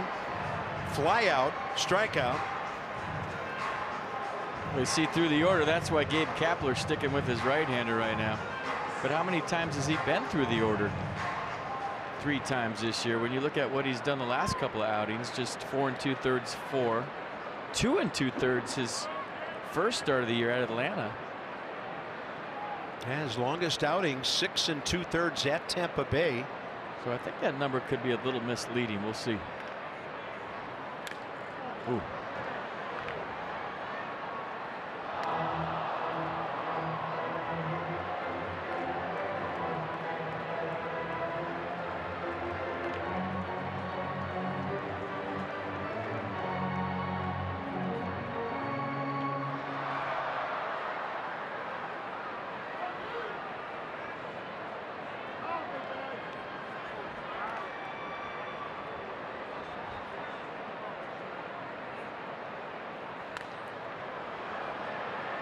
Getting his rips in, and he's fouling off a lot of balls today. Like I said, just a hair late. Maybe not picking up Velasquez. You know, we talk about spin rate and velocity a lot, but sometimes deception of delivery is your best friend as a pitcher. You're hard to pick up for some reason.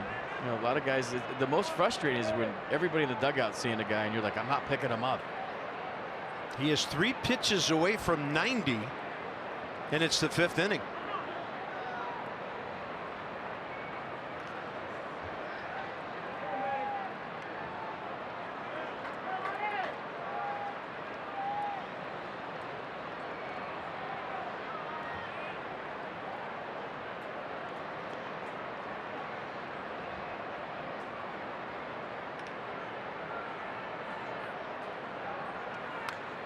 He's had Matt Adams 0-2 all day, and Matt keeps battling. They got him on a slider last time, down and in. I wonder if Andrew Knapp ran the ball out there and said, let's try that one again. We'll see.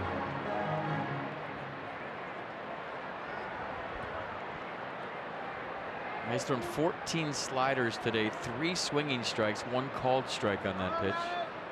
And he only threw it 9% of the time coming into this game. So percentage way up here today against the Nats. Maybe that's why he's got him off balance.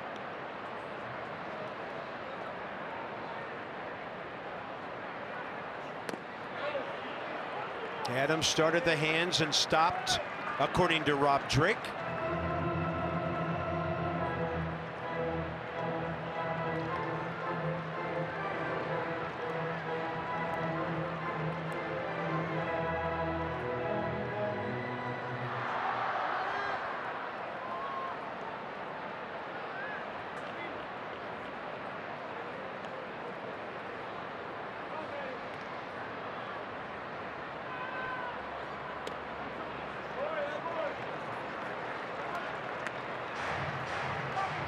Well, if Anthony Rendon's foot was feeling great, this is a great count to go, but I don't know.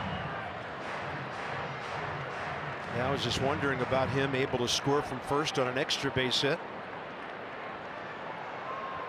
If it's out to right center, he's got a chance. They're giving Matt Adams half the district out there.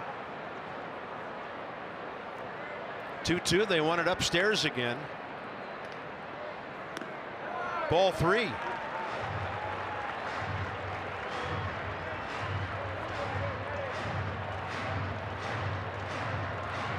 The scoreboard says use the force, and I'm in.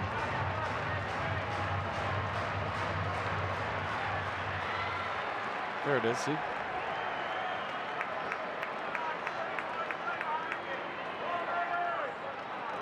Vasquez started this inning with 66 pitches. He's at 91.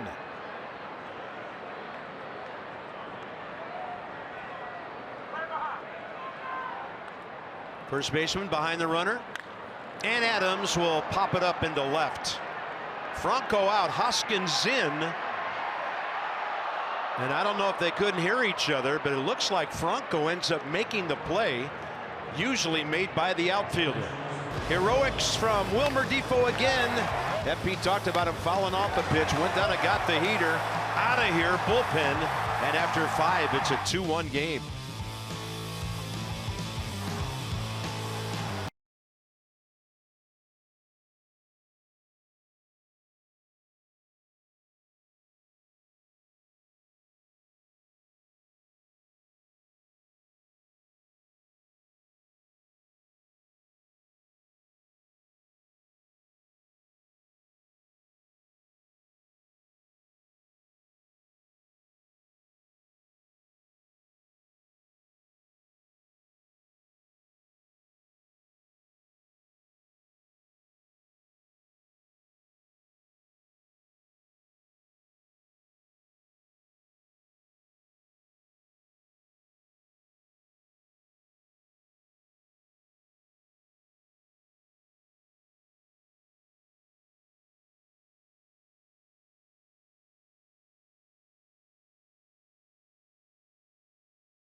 Board first knock, first run of the game. Way to go.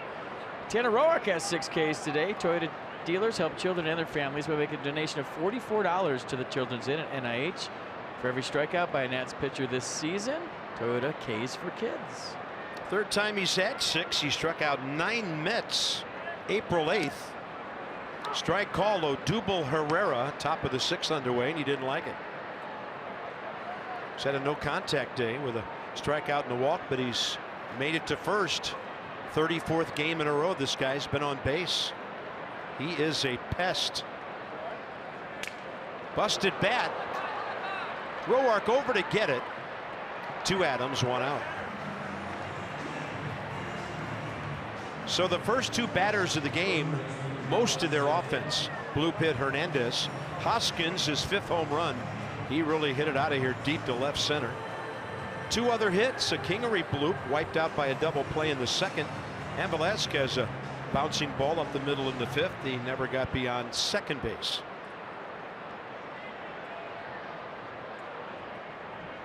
Both skippers getting good pitching today, but both have mounting pitch counts here.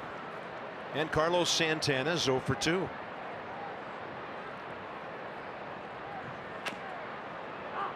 Second time Tanner started him with a big hook today.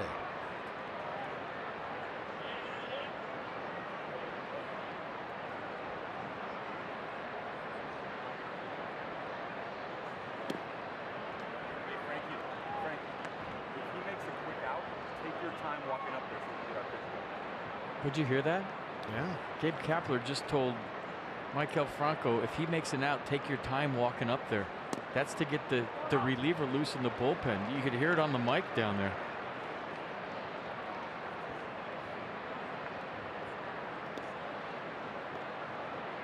Could have been Rob Thompson, the bench coach. I just heard it. That ball's in the corner. And Santana off to the races. Bryce was playing way off the line. So that is a one-out triple by Carlos Santana, his first as a member of the Phillies.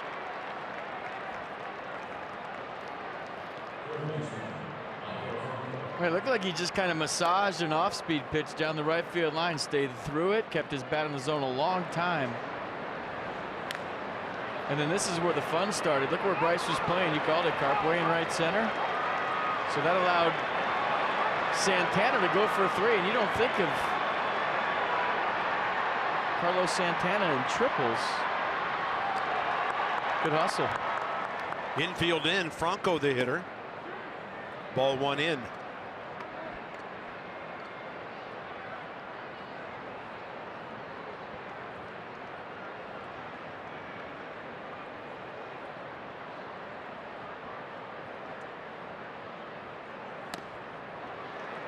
He lets it fly. No way to reach that slider.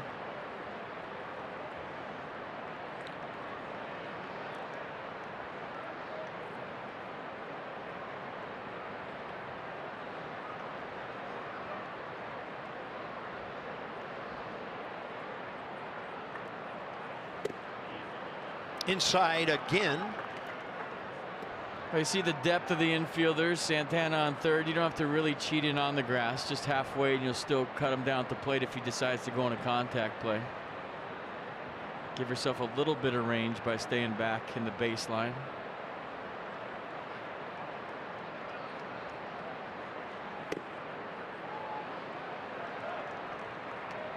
I don't think Tanner cares if he hits him here. He's trying to set up the double play. He's going in. If you want to hit a ground ball to third, I'll take it. If not, I'll try to pitch for a double play.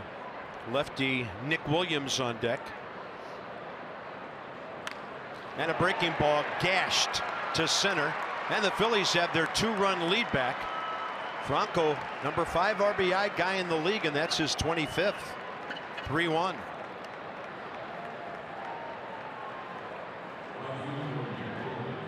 Pretty swing here by Franco. Didn't try to do too much. Right back up the middle.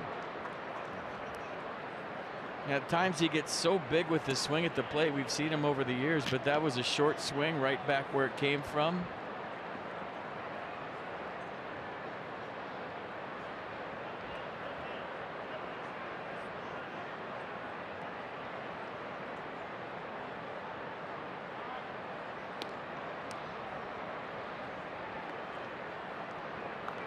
We are about 5 minutes away from 2 hours old in a 3-1 game, top of the 6th inning. And on the foul, it's strike 1 to Nick Williams.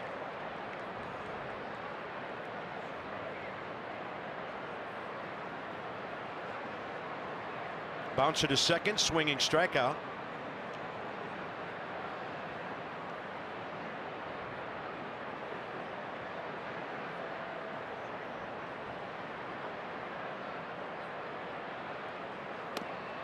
Good fastball right to the outer edge. Nissan pitch cast. Yeah, trying to keep the ball down, get a ground ball right here. Clearly in the box.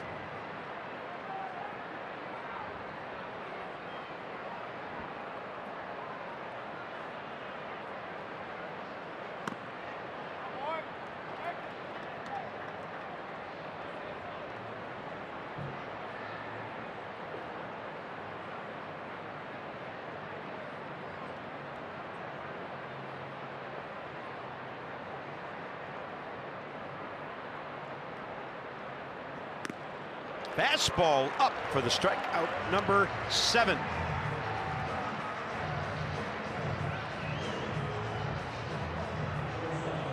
Well, he struck him out last time on a nasty curveball, and this time on a fastball up. We talked about Cesar Hernandez, how he gave him different looks with 2 strikes. Front hipped him with the sinker, then went curveball, so just mixing it up nicely. 23 pitches in the first inning. And now Tanner with 2 outs in the 6th, up to 100. He's battled all day, kept the Phillies at bay for the most part. Phillies on the road this year averaging 3.87 runs a game with a 6-9 record. They average over 5 runs a game at home, where they're 11-5. Pitcher spot next. We told you Velasquez is at 92 pitches, and there's Pedro Florimon.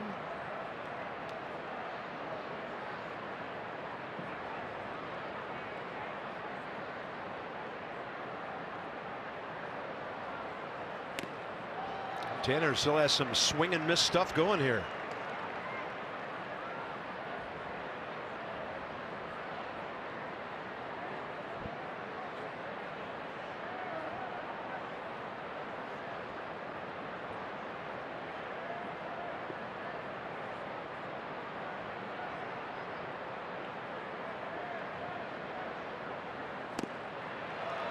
With a couple different pitches. I mean, when he looks at his day, he made the mistake to Rhys Hoskins in the first inning before he settled into this. And, you know, the triple was not a bad pitch to Carlos Santana.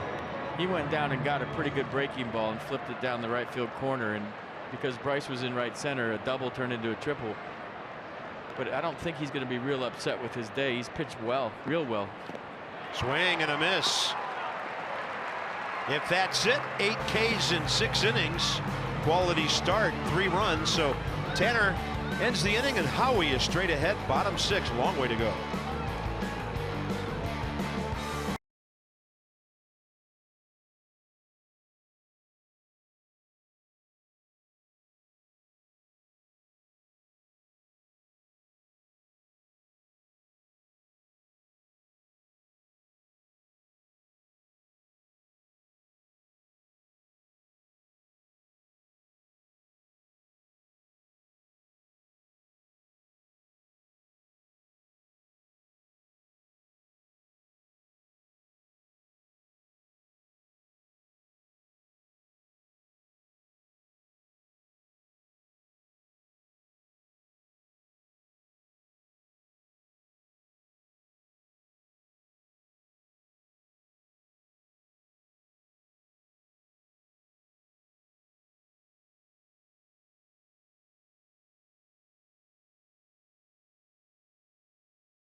Washington Nationals, and may not be reproduced or retransmitted in any form. And the accounts and descriptions of this game may not be disseminated without the express written consent of the Washington Nationals. It's like a good spot to be today. Yeah, comfortable day at the ballpark. 70 at game time, cloudy skies. Experience the power and toughness of Ram at your local dealer. Log on to ramtrucks.com to get to work. Guts, glory, Ram. A Dubre Ramos takes over for the Phillies here. 25-year-old right-hander. 15th appearance of the year, and this guy's got an 0.69 ERA. 13 innings, just 1 earned run. 3-1 basically on the strikeouts to walks. A quick arm delivery, ball gets on you. A fastball averaging 93. Slider change. So on the double switch, Scott Kingery switched out of the game, and Pedro Florimon will play short and lead off the 7th in the number 8 spot.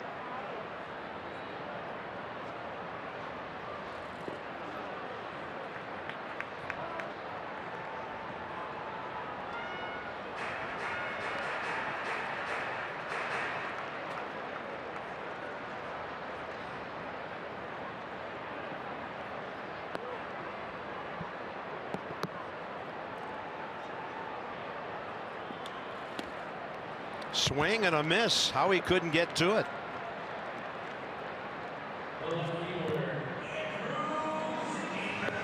So a moment ago, Vince Velasquez taken out of the game, giving up 1 hit today. Pitch count got him 92 in 5 innings. He walked 4, struck out 4, and gave up the home run to Wilmer Difo. Hit a batter, and the Nats have doubled their hits as Andrew Stevenson wastes no time in going cleanly up the middle. Got on top of that, didn't he? Looked like a high fastball. Let's see it again. Yeah, high fastball right around the letters. Looking to roll that top pan and get on top.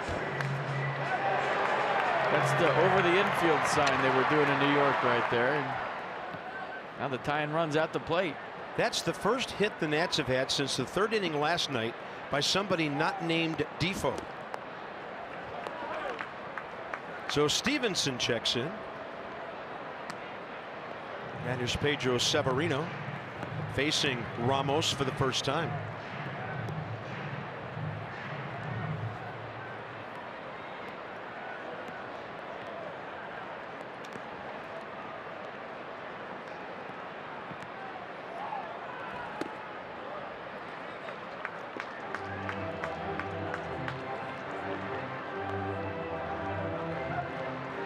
Pedro has walked twice today.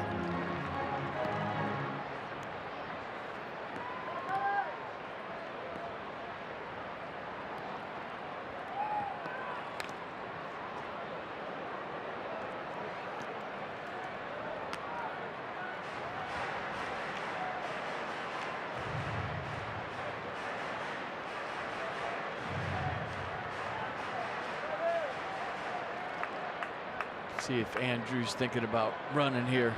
2-1 count, usually a fastball count, but it could be more of a run and hit instead of a hit and run. Severino takes it upstairs.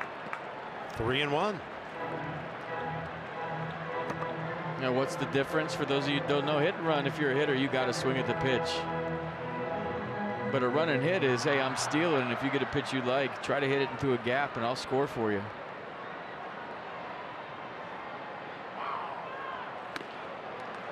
Severino walks for the 3rd time. He had walked 6 times this year. 52 official at bats, and the Nats have something going here with 2 on, 1 out. Let Pedro play. Lefty Adam Morgan. Who do you think the Phillies have in mind warming him up? So right now it's Bautista.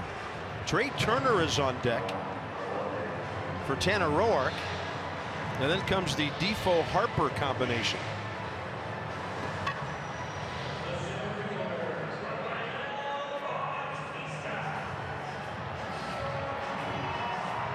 There's Trey. I'll tell you what, I know you're down by 2 when they just waved Franco in. I mean, Bautista can bunt. If he lays one down to 3rd, you got bases loaded, 1 out. And now Franco's coming in, but he was back. The coaches just waved him in, so that's why I was getting excited about that. You know, generally, you want to drive in the run, but if that's part of your arsenal, it's not the worst idea. Bautista's faced him before, 0 for 1 with a pop-up.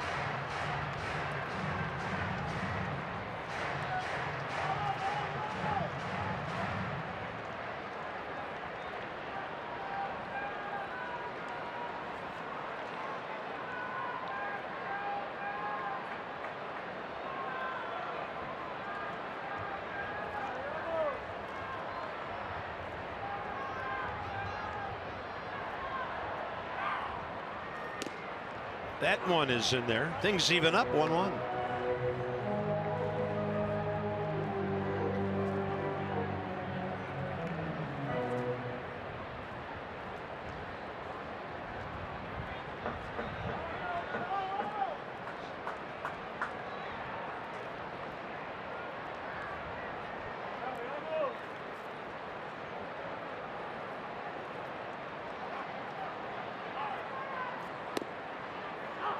Slider in there, 1-2.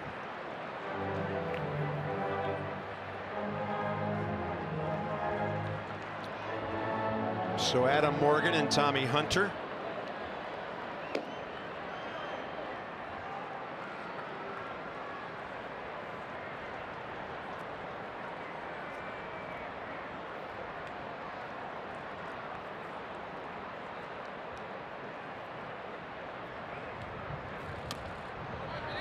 Just fouling it down into his feet to stay alive.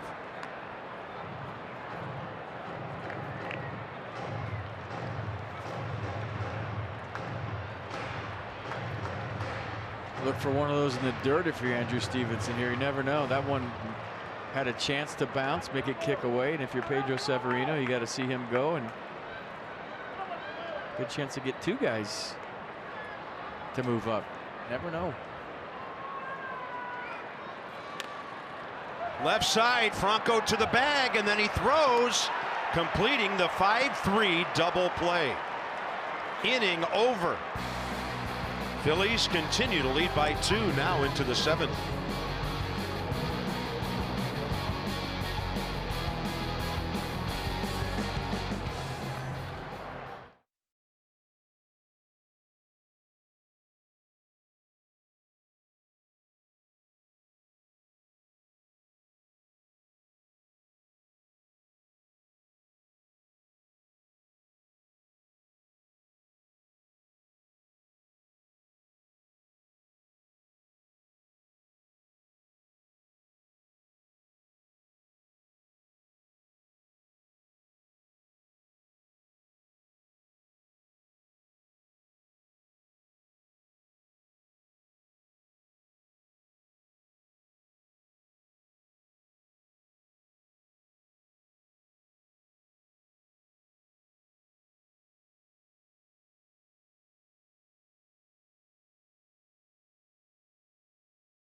Curveball. It's got a lot of spin to it, a very high spin rate. FiOS by Verizon going to show you that spin rate right here. The average Major League curveball is 2,469 revolutions per minute when you look at that, and that's 2,827, and that's 2778. So you see the big time rotation, how he spins it up there. That's why you're getting all the break, because the spin rate is higher than average. The 100% fiber optic network means more speed. For more devices at once, visit getfios.com. This guy's become an Iron Man. Last 3 times out, pitch count 103, 105, 105. The first pitch he throws here will be 105. Turner was going to hit for Tanner had the inning continued. So we go top 7, and Pedro Florimon is the hitter for the Phils.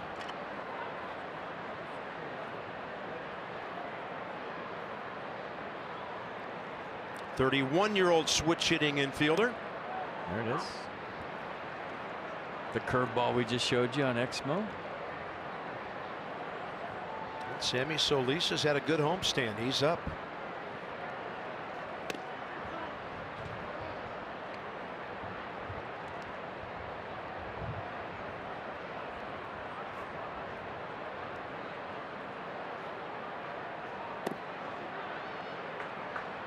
Stabbed at it. Trying to bunt that to shortstop.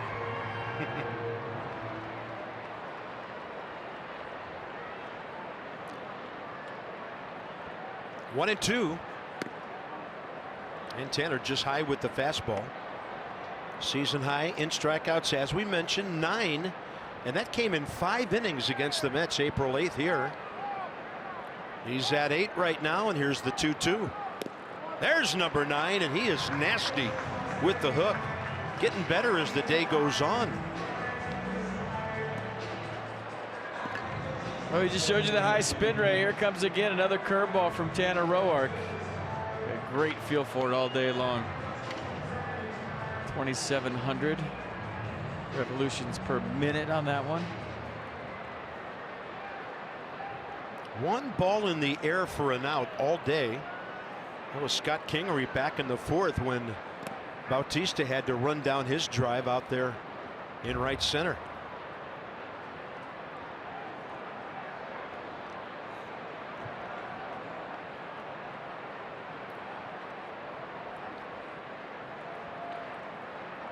Knapp is 0 for 2.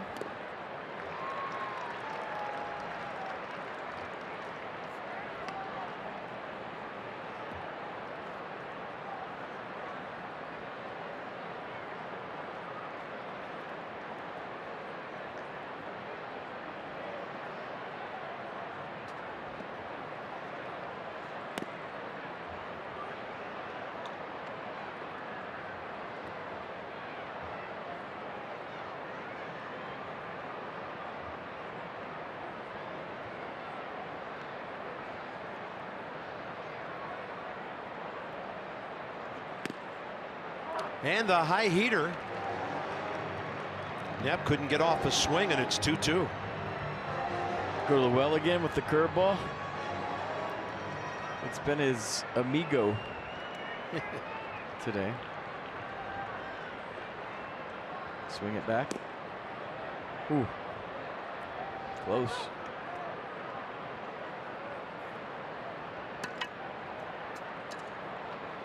Pedro Severino talking to Mike Michlinski. Was that low?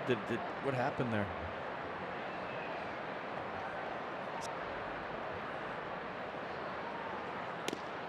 And he tried to front hip him, but it stayed inside. Tanner Roark, third walk today, first since the third inning.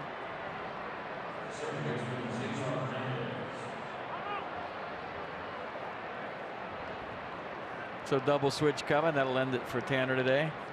Solid outing.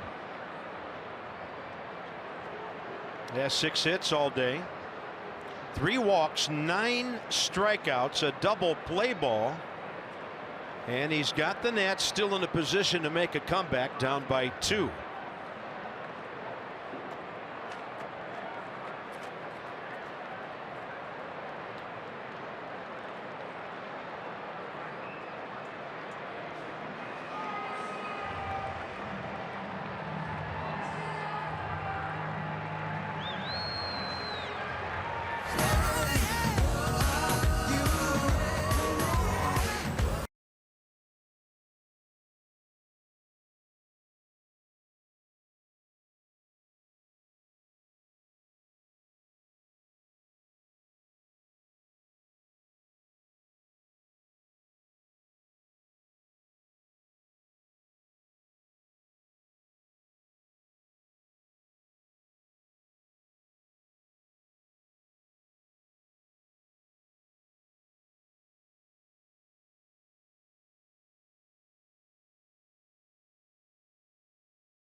Through 6 1/3. Here's Sammy Solis against Cesar Hernandez. who's 0 for 2 career against him, and turns the switch hitter around to the right side. Fastball up, ball 1. There's the numbers on Sammy. 18th appearance, 4.63 ERA, 19 strikeouts to 7 walks. Lefty's hitting just 150 against him.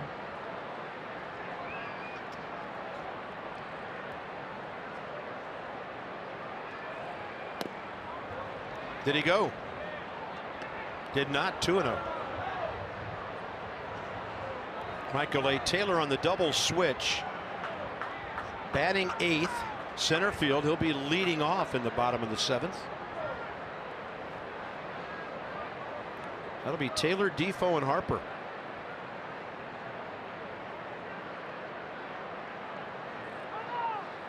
Time given at the last moment.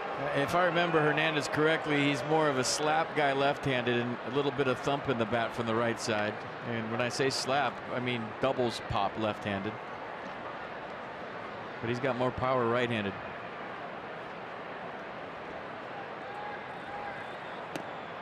Fastball inside edge.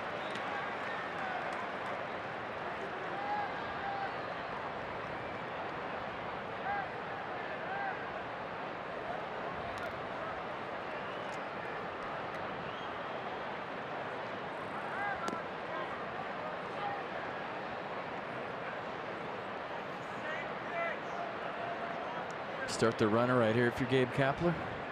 See.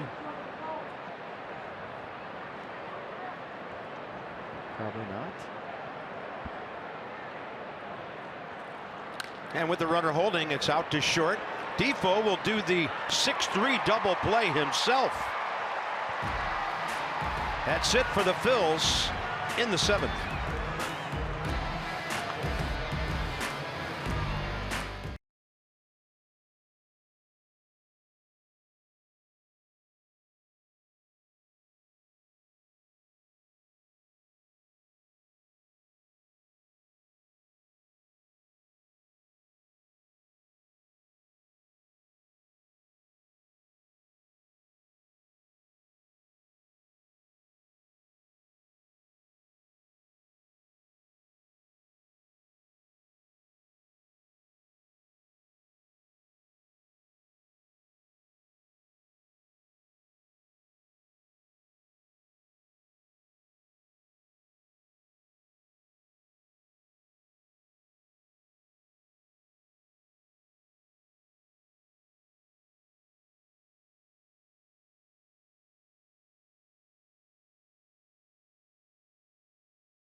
Last week or so, Jake Arrieta, 5 starts, 3-1, 3.49.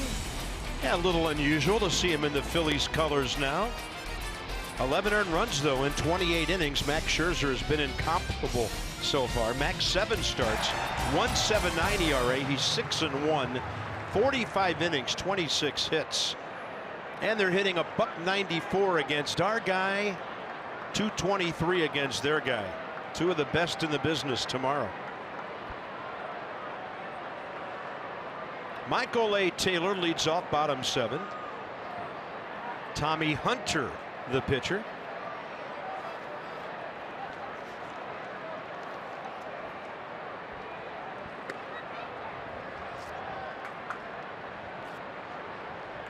See the numbers on Tommy's 6th appearance.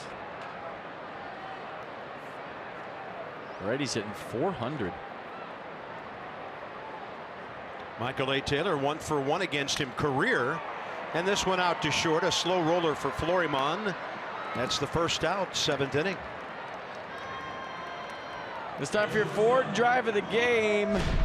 This is a pretty easy one today. First hit of the day for the Nats. Bottom of the 5th, Wilmer Defoe went down and engulfed that one out of here. Had an off-speed pitch down in the pitch before, stayed alive, and then did that. So hurry to your local Ford dealers for great savings on cars, trucks, and SUVs. Can he do it again? Yeah, got the Nats back to within a run.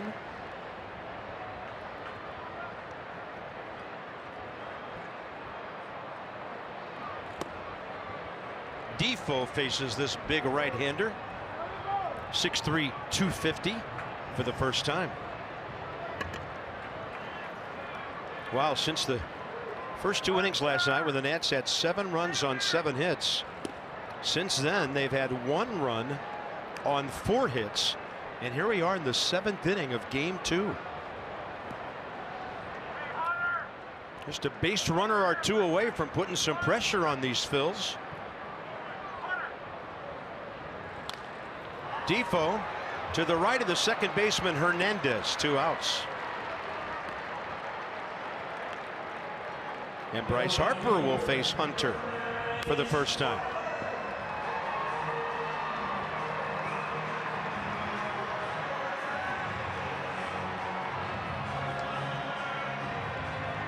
We talk about what Bryce has done in the leadoff spot. You know, as a hitter, you practice all day to hit, and then you can hit. You walk a lot. And I was thinking about today, Carp, you lose the feel for where your barrel is in relationship to the pitch. You know, you go like 4 or 5 games without swinging, it's hard to get that rhythm to find the barrel and the baseball together. Now that he's leading off, he's getting more pitches. It's almost like if you're an infielder and you don't see a ground ball for 2 games, then the first one you get is the 3rd game in the 8th inning with runners all over the place.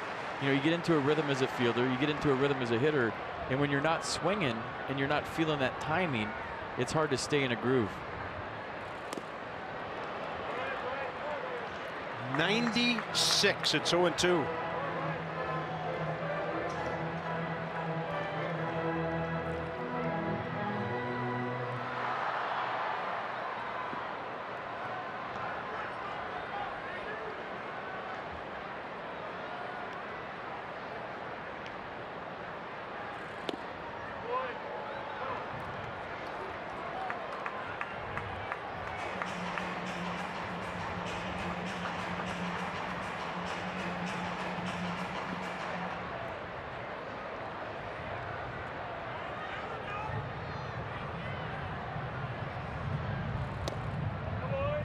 Back even.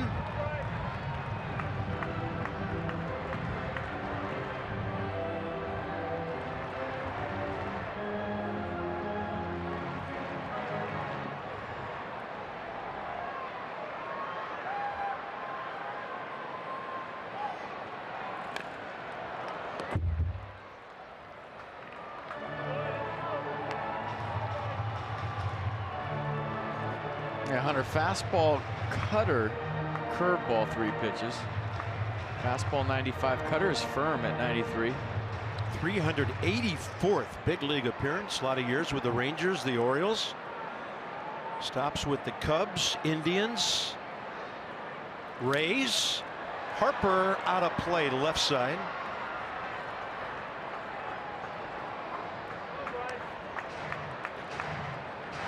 I mean, how big would this at bat be if Cesar Hernandez did make that nifty play on Wilmer just now, going to the back end? Sure, everybody in third base dugout breathing easier after that play, including Tommy Hunter on the mound. Nice play.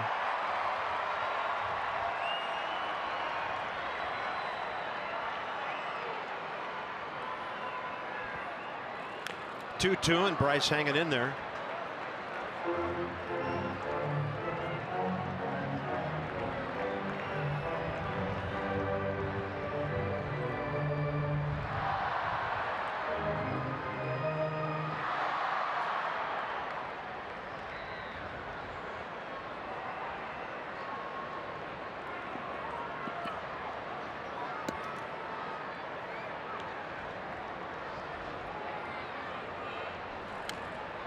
Staying alive. Some tough pitches. Hunting a mistake here with 2 strikes.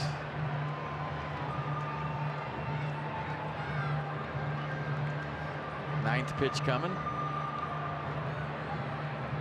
So 1 pitch up from the middle of the zone, everything down, most of it in.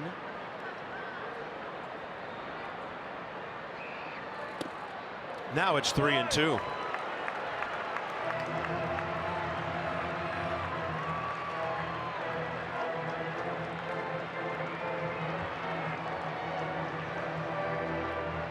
It's a 2-run game. You can challenge him if you're Tommy Hunter right here. You don't necessarily have to throw him off speed. And he gets Harper on 95 away. 1, 2, 3, go the Nats, and this one in the 8th. 3-1 Phillies.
The only run today. This game will just defy logic whenever it can.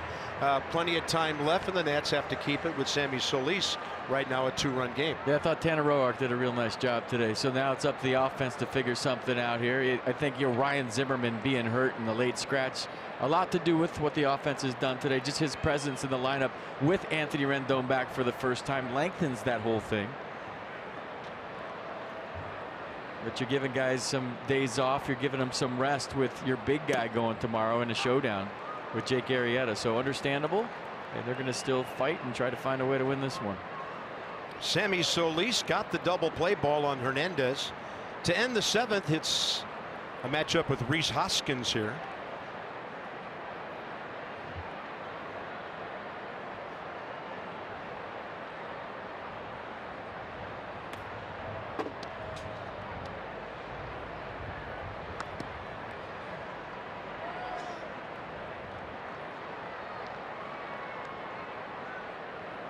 One previous matchup, a base on balls between these two. 3-1, Hoskins, Herrera, Santana, 2-3-4 for the Phillies, top 8.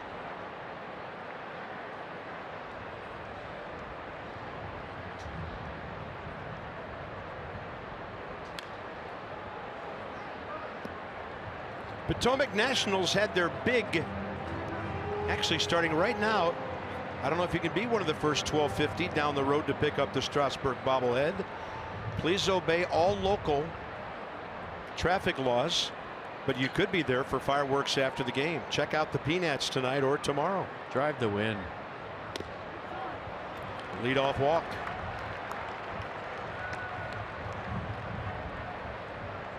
Nats have issued 4 walks today. They've received 5.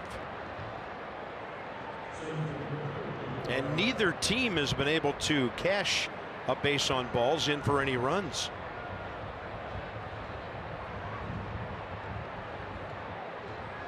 Odubel Herrera, 1 for 5 against Sammy Solis. Rendon shallow at third.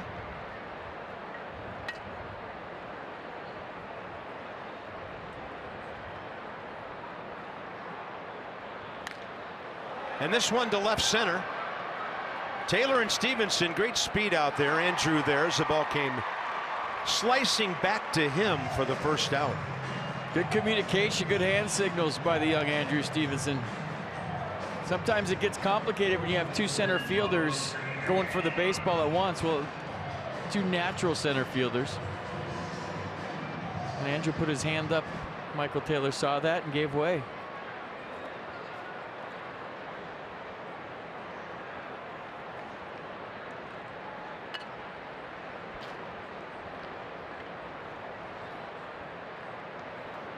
Here's Santana from the right side of the plate this year.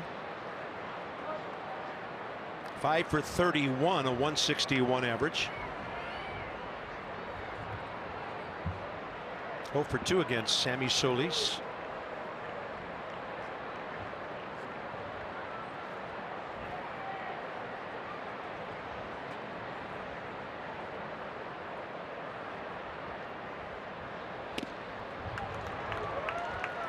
Not getting cheated, is he?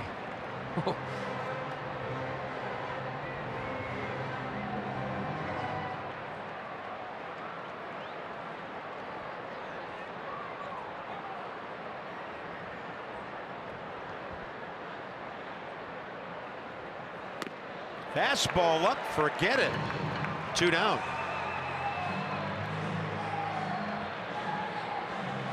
The climb of the ladder, challenging him with fastballs. You see the second pitch in the zone, first pitch down and away, and a 3-pitch see ya. Nicely done, Sammy Solis.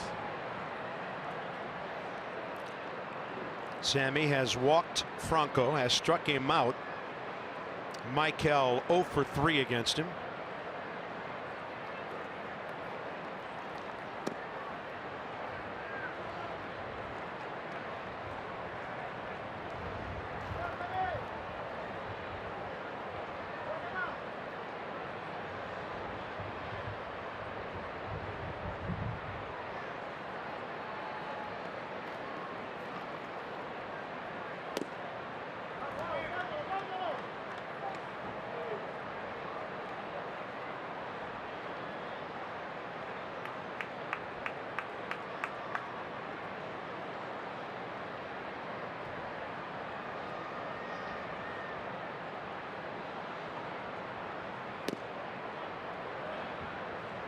Careful. So it's 3-0. Careful right here. He's swinging. He's swinging hard if it's a strike. Yes, he does. RBI hit up the middle last time, a big knock. Defoe had just made it a 1-run game in the 5th, and then in the 6th he drove in Santana, who had tripled. That's on the inside edge.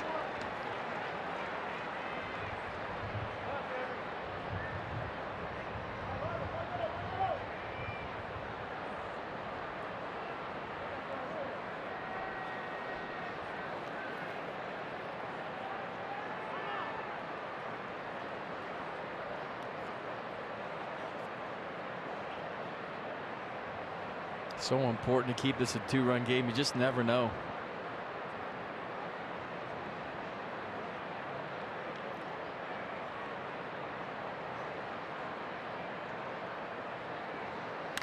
Franco caught by Defoe. Wilmer timed it well, and we're going to the bottom of the 8th. So good do-ups.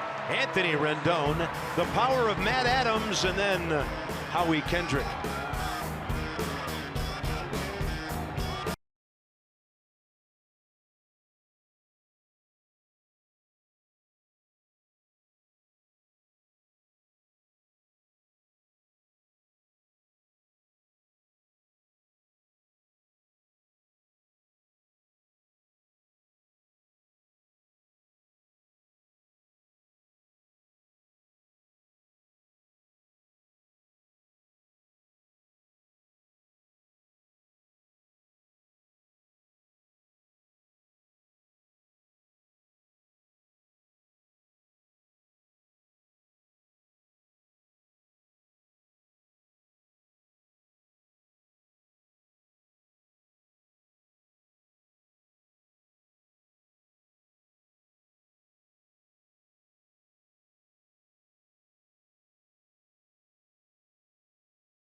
No end to the fun you'll have.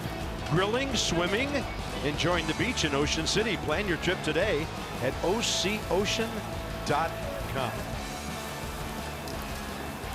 Looks amazing. 2 slabs to level 5, please. That's top 5 foods for me. Ribs, baby backs. More? Need some more? Yeah, don't be shy with the sauce. Tommy Hunter and Anthony Rendon. Anthony 0 for 1 against him. Hunter in that inning, 15 pitches, 10 strikes. And he went at it for 10 pitches with Bryce Harper. Anthony 0 for 1, a pair of walks today.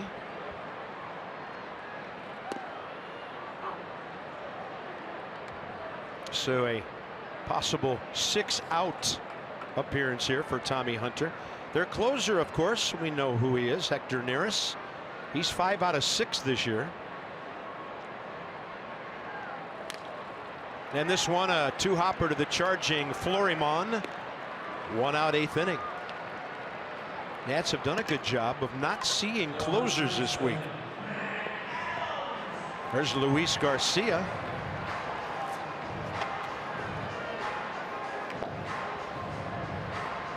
Here's Matt Adams, who's 0 for 1 career against Hunter. Howie Kendrick on deck has some good numbers against this righty.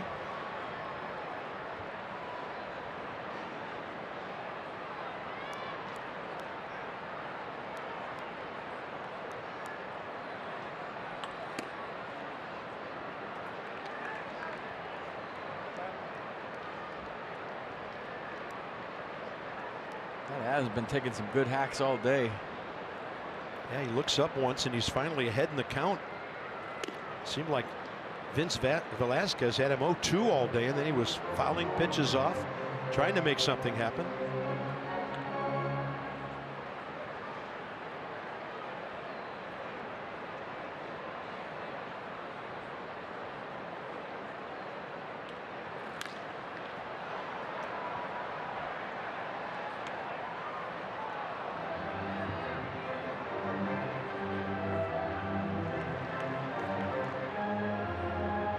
Red pen's gone. 2 blue ones left.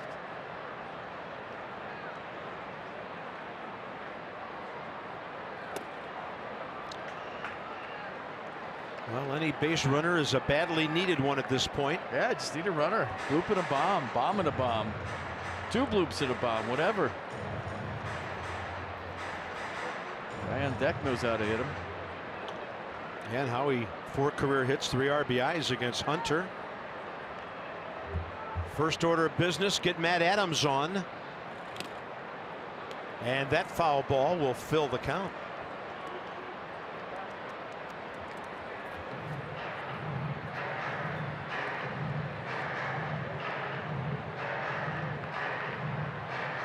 It's weird. When you've won 6 in a row, you feel like you're in every game, right? I mean, you lose 4 or 5 in a row, you're thinking, oh, well. But when you're winning games, that whole first base dugout is still thinking of ways in this one, even though they're down to the last few outs. Outside, and Matt Adams draws the base on balls. Nats first runner since the 6th.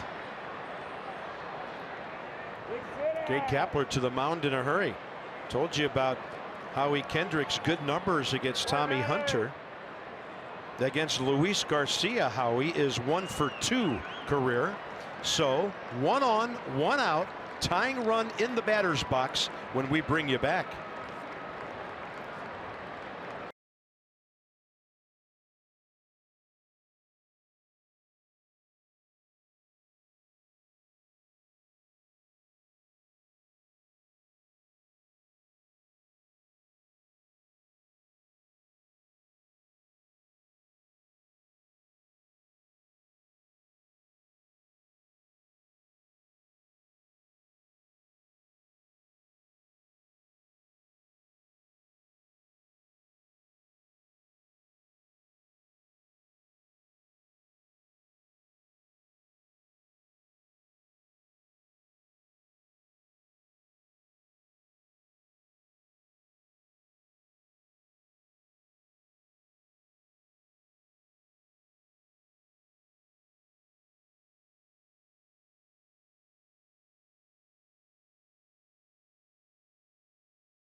here. Andrew Stevenson after Howie Kendrick here in the 8th. And 31-year-old Luis Garcia next for the Phillies, 17th appearance. Only 4 earned runs given up so far. 10 strikeouts, 4 walks in those 13 innings. Fastball slider split, and Howie played with him last year in Philly, so Andrew probably asking Howie, hey, what's this guy got? What am I going to see up there? Howie give him a little scouting report. And here we go, tie and run at the plate. It's exactly what Dave Martinez was hoping for. So Howie, as we mentioned, 1 for 2 career against Garcia.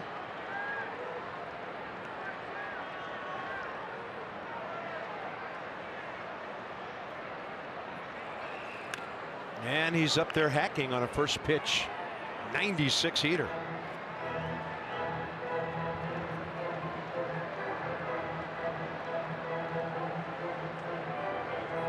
Dangerous location to a dangerous hitter. Fastball in, tie and run, and Howie Kendrick's been working on turning on the baseball this year. Coming in again.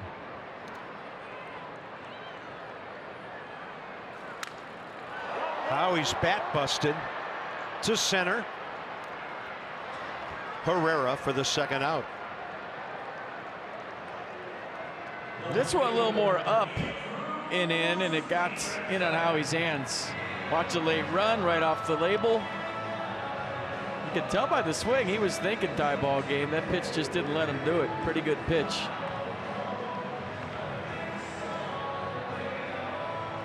Andrew Stevenson and Wilmer Defoe, the kids, have both Nationals hits today. Andrew a single up the middle 2 innings ago. So he's 8 for 25 in 12 ball games.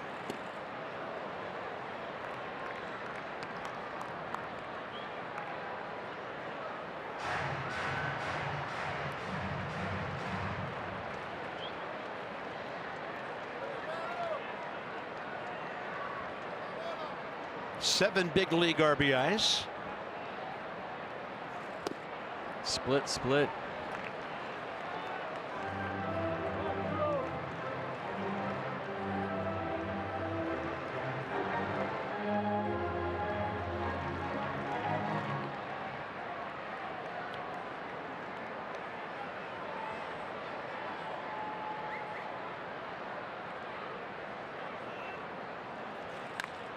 And a slow roller by the mound. Stevenson, good speed, but Hernandez was playing him rather shallow, and he came in and made a fine play.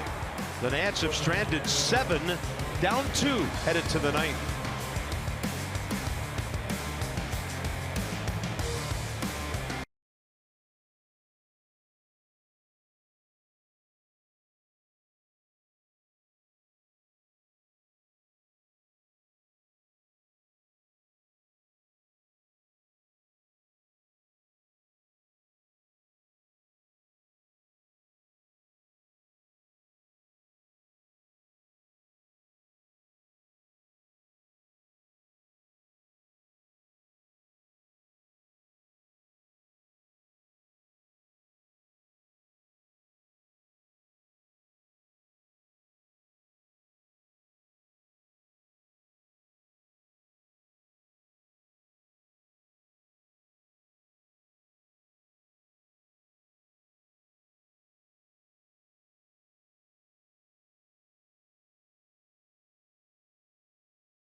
For the last game and a half here. Show off those photo skills. Tag us in all of your Nats posts on Instagram. Follow at Masson Nationals on Instagram and hashtag your photos with hashtag I back the Nats. Wander Suero, 26 years of age and about to make his third big league appearance. 2 1/3 so far, 2 hits, no runs. Hasn't walked anybody, has a strikeout. And he came in the 6th inning last night, got the Nats a couple of outs after the Phillies had made some noise to turn a 7-0 game into 7-3. For the Phils, Williams, the pitcher spot, and then Floymon, the shortstop.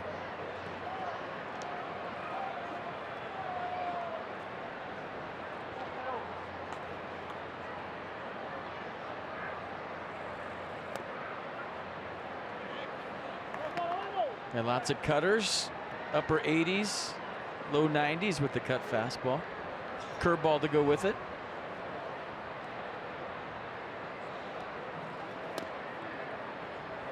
Two 2-0.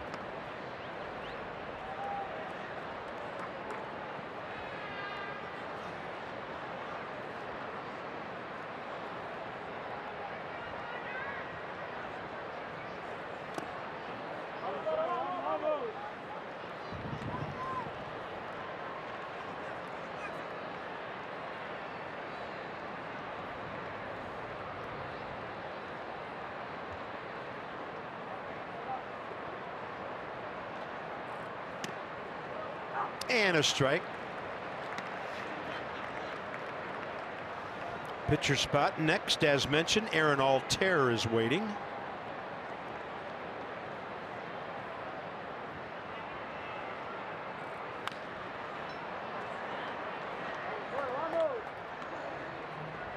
Be a nice 3-0 comeback here if we get the lead man out. And their closer is up.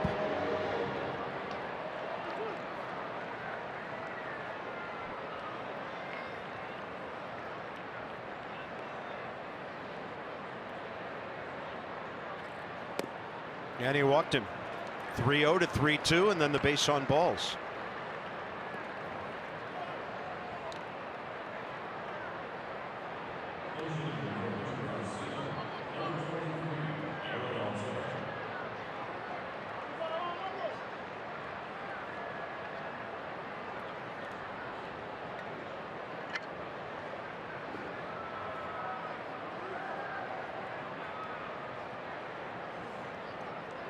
Williams with 1 stolen base this year. We'll see if they decide to do anything right now. He's got good speed.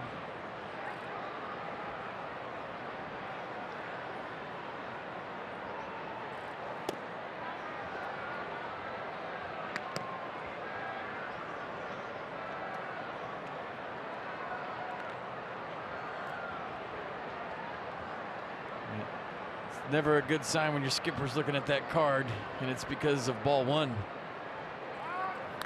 Pretty good move. When you come out of that bullpen, I keep saying you got to hammer that strike zone. Come right after guys, attack.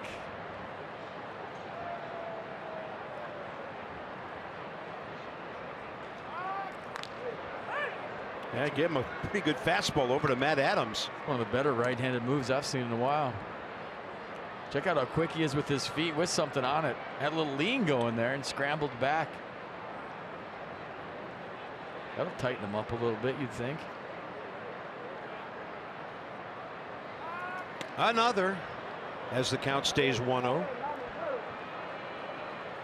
He's thinking, I'm going to pick him off. A lot of times you're just throwing over so the manager could see if the guy's got a lean going. And he did have another little false step going there, but I think Wander with that move, and that's the first time we've seen it, is thinking about getting it out.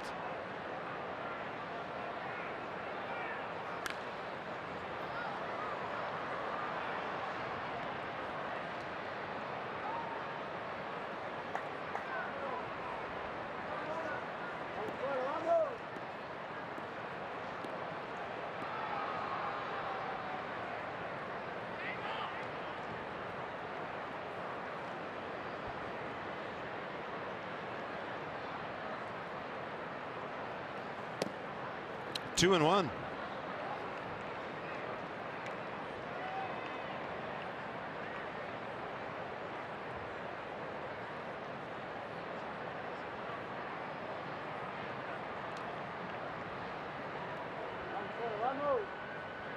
Yeah, phone's ringing in the bullpen.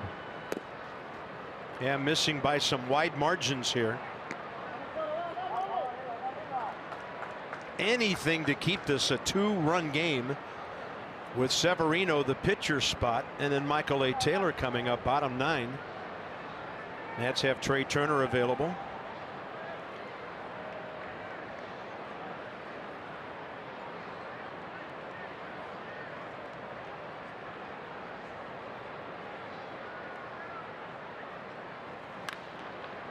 And this one out of play to the right side, another full count. Into the 7 o'clock hour here in D.C. Second game of this 3-game series and the penultimate game on this very good homestand. The Nats are 6-2 against the D-backs, the Pirates, and now the Phillies.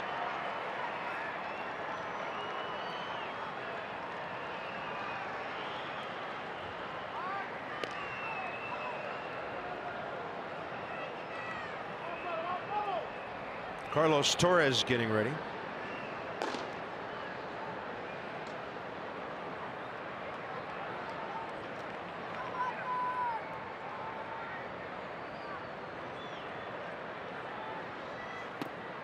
Two walks. Yeah, you see the manager squirming a little bit, and Derek Lilliquist going to come out and try to calm things down and give Torres some more pitches down in the Nats bullpen.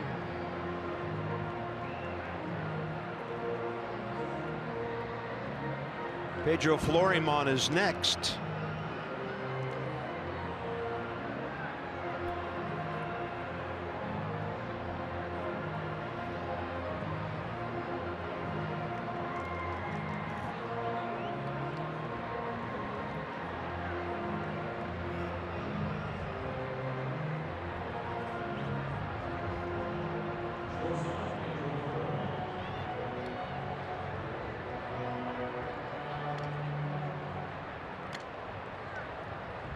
I think the Phillies are bunting right here. I don't know that they're big on that. We'll see. Pedro can handle the bat. Andrew Knapp, a switch hitting catcher on deck. Well, if you bunt off of 2 walks, though, we'll see. Thinking about it. Pulled it back, strike 1 call.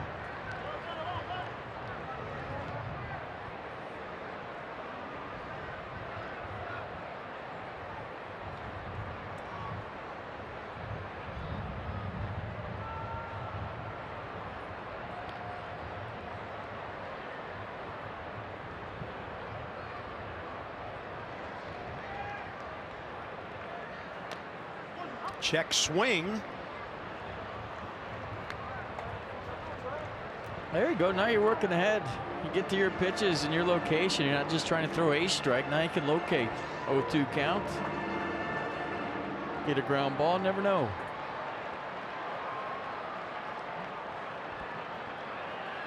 Nats have turned 2 double plays today. Swing and a miss on a ball diving. And that's the first out, a very important one here in the 9th with Knapp next. You're working ahead, allows you to get to your out pitch. Nicely done. 1 pitch away. Get a ground ball here. Everybody's happy. Andrew Knapp is 0 for 2 with a walk today.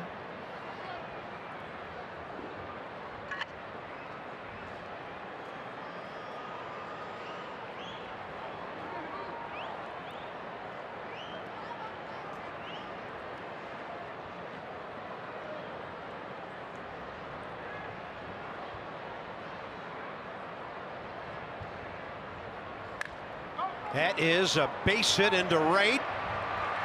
Falling softly. Williams had to read it at second and hold up, so he stops at third, and the bases are loaded for Cesar Hernandez, 1 out. Looked like a cutter up, and Andrew Knapp got just enough of it to fight it off for a base hit.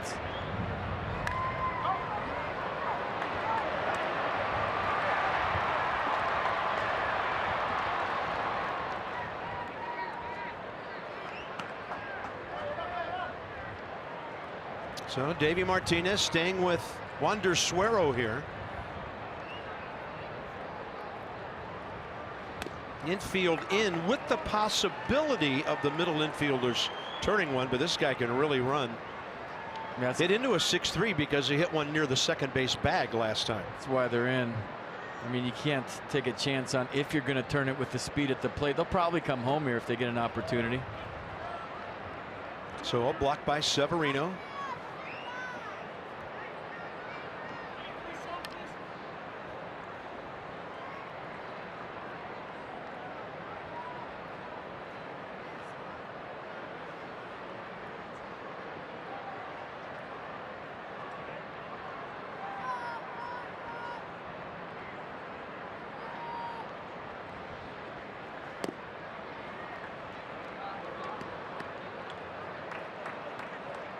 Big pitch coming. He's already walked 2. Hard to go 3-1 and expect a good result.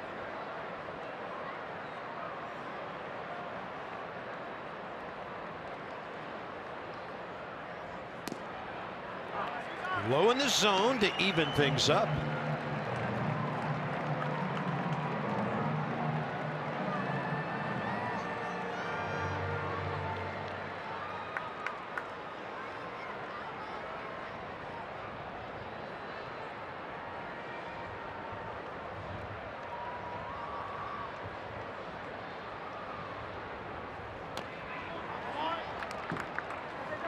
That curveball is pretty sharp. He just got to get to 2 strikes to be able to throw it. Pretty good foul ball by Hernandez to stay alive.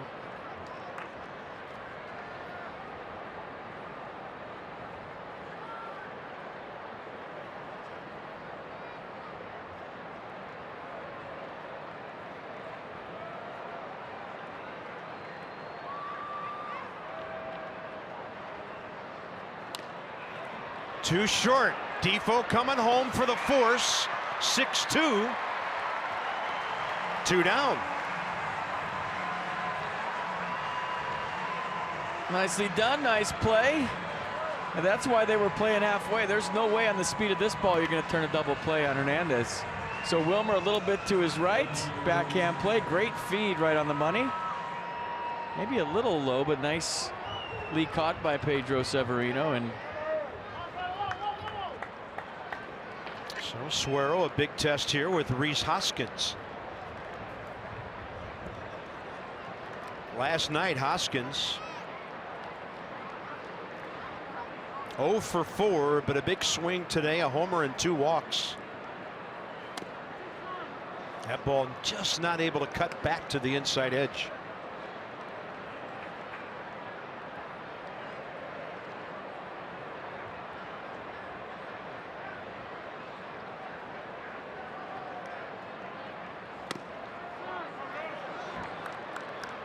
Well, tough to live behind. You're living on the edge. I mean, you can hopefully get out of this if you're Wander Suero, but if you're consistently behind the big league hitters, it's not a good way to live.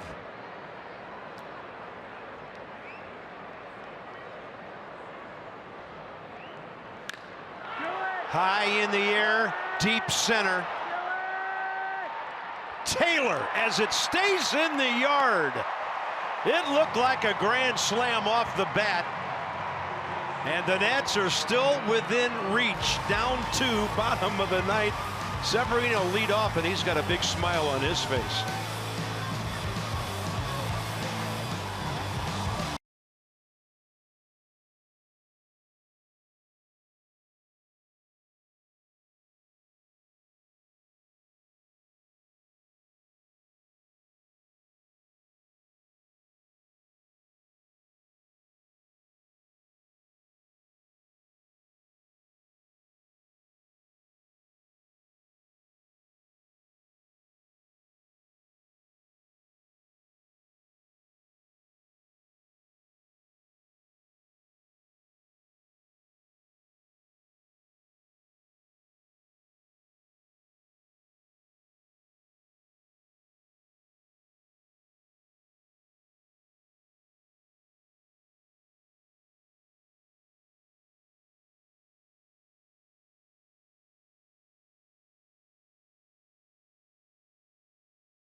out. But I'll tell you what, at game time today, it was in the upper 70s. Right now it's 66 degrees, so the temperature has dropped, and we gave you that stat about below 70, above 70 at Nats Park, how this place plays. Watch Hoskins at first base. He can't believe it didn't go out. And I think he hit that every bit as good as he hit his first one. It's just the temperatures drop, ball ain't carrying, and the Nats will take it. They're still in this thing.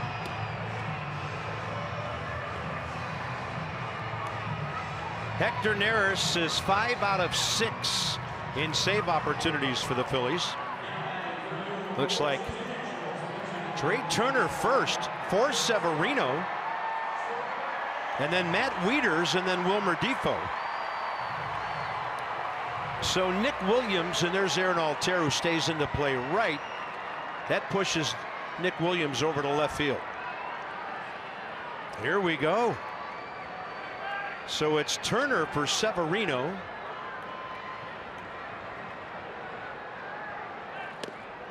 You got to make Neris throw strikes. Splits his out pitch, and he's got a real good one.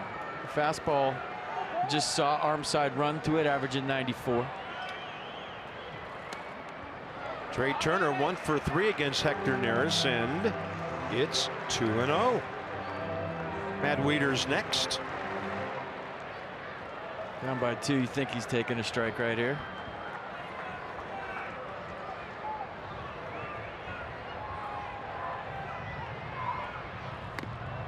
Three and 0.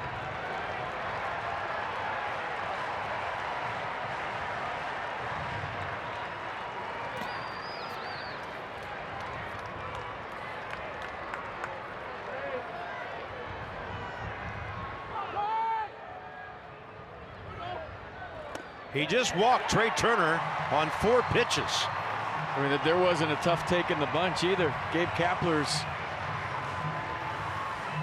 not feeling real comfortable all of a sudden. And Neris is a guy, if he can get strike 1, his split as an out pitch is as dirty as they come, but it's all about getting strike 1. He can be wild at times, controlling that fastball. You saw it moving all over the place. I don't know if you're necessarily taking right here if you're Matt Wieters. I mean, he lays one in there. You could tie the game in one swing. So as the tie-in run, even though that was a 4-pitch walk, we'll see what Matt Wieters is going to do. Matt Wieters 1 for 3 career against Neris.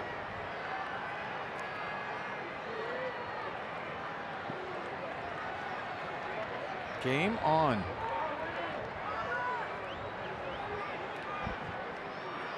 There goes Turner. He's going to have to find the ball and get back. He doesn't know the ball's going to be caught, and this is a 4-3 double play. Pedro Floriman was right by Trey at the bag, and he never got up or saw the ball. 2 down.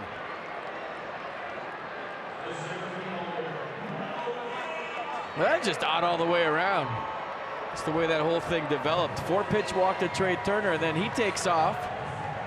Matt Wieters was thinking ambush tie ball game, and Trey Turner had no idea that Wieters was swinging. He thought he might be taken and didn't even look for the ball. Now Michael A. Taylor has to restart things. Ball 1, or rather strike 1 to him. Wow.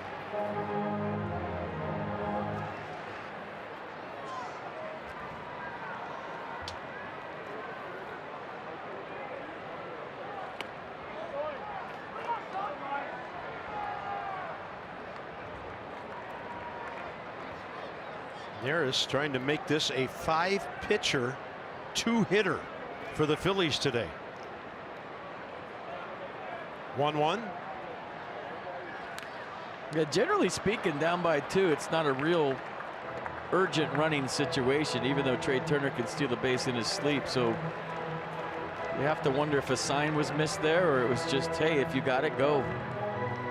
Didn't turn out the way the skipper was thinking.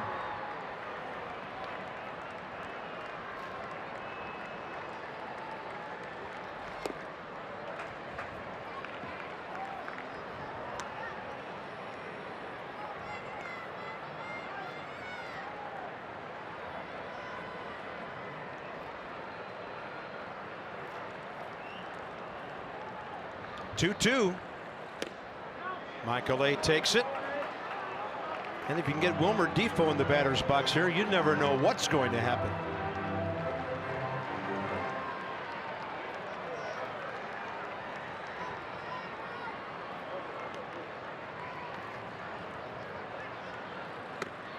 Now Taylor's aboard. The Nats' best offense today. 8 walks.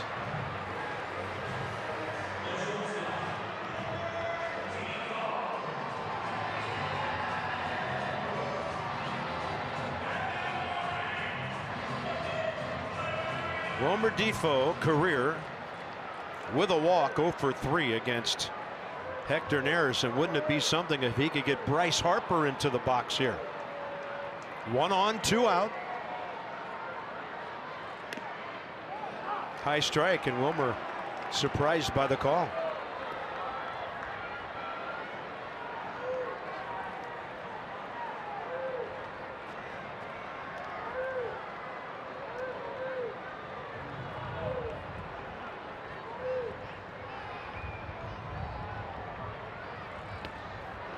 Yeah, there's a split.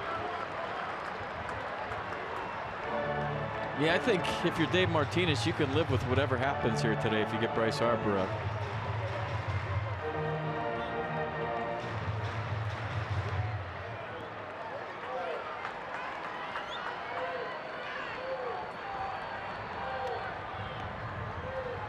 Now Wilmer's big time battle. 0-2. Runner goes. Ball outside. Knapp tried to snap it back into the strike zone. I think in this situation that will be ruled defensive indifference.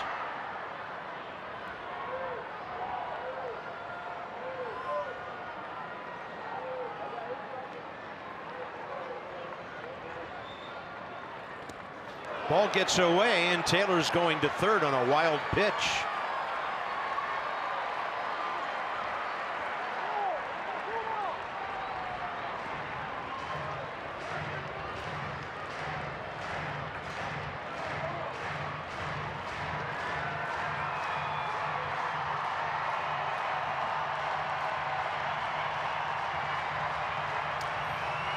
$34,687 paid today. 2-game series so far, drawing over 70,000.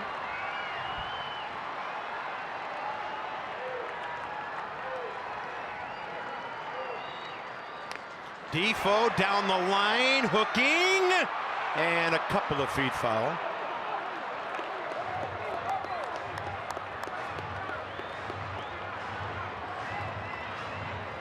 Well, he hit one foul down and in the pitch before he went deep on. Staying alive. Keep channeling. Keep channeling. Good swing.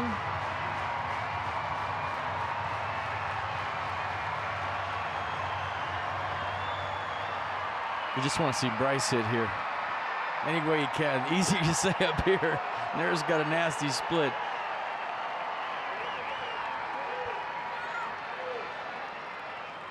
Swing and a miss, and the winning streak is over for the Nats.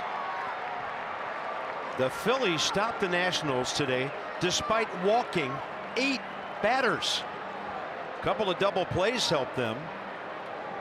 Nats struck out 7 times today, and Neris gets his 6th save of the year as Vince Velasquez outduels Tanner Roark. Both starters were pretty solid today. So it is a rubber game tomorrow when Max Scherzer pitches against Jake Arrieta. Coverage begins at 1 p.m. on MASN. This has been a MASN presentation. Stay tuned. Nats Extra. Dan and Ray straight ahead, and from the booth, big one coming up tomorrow. So long for just a while.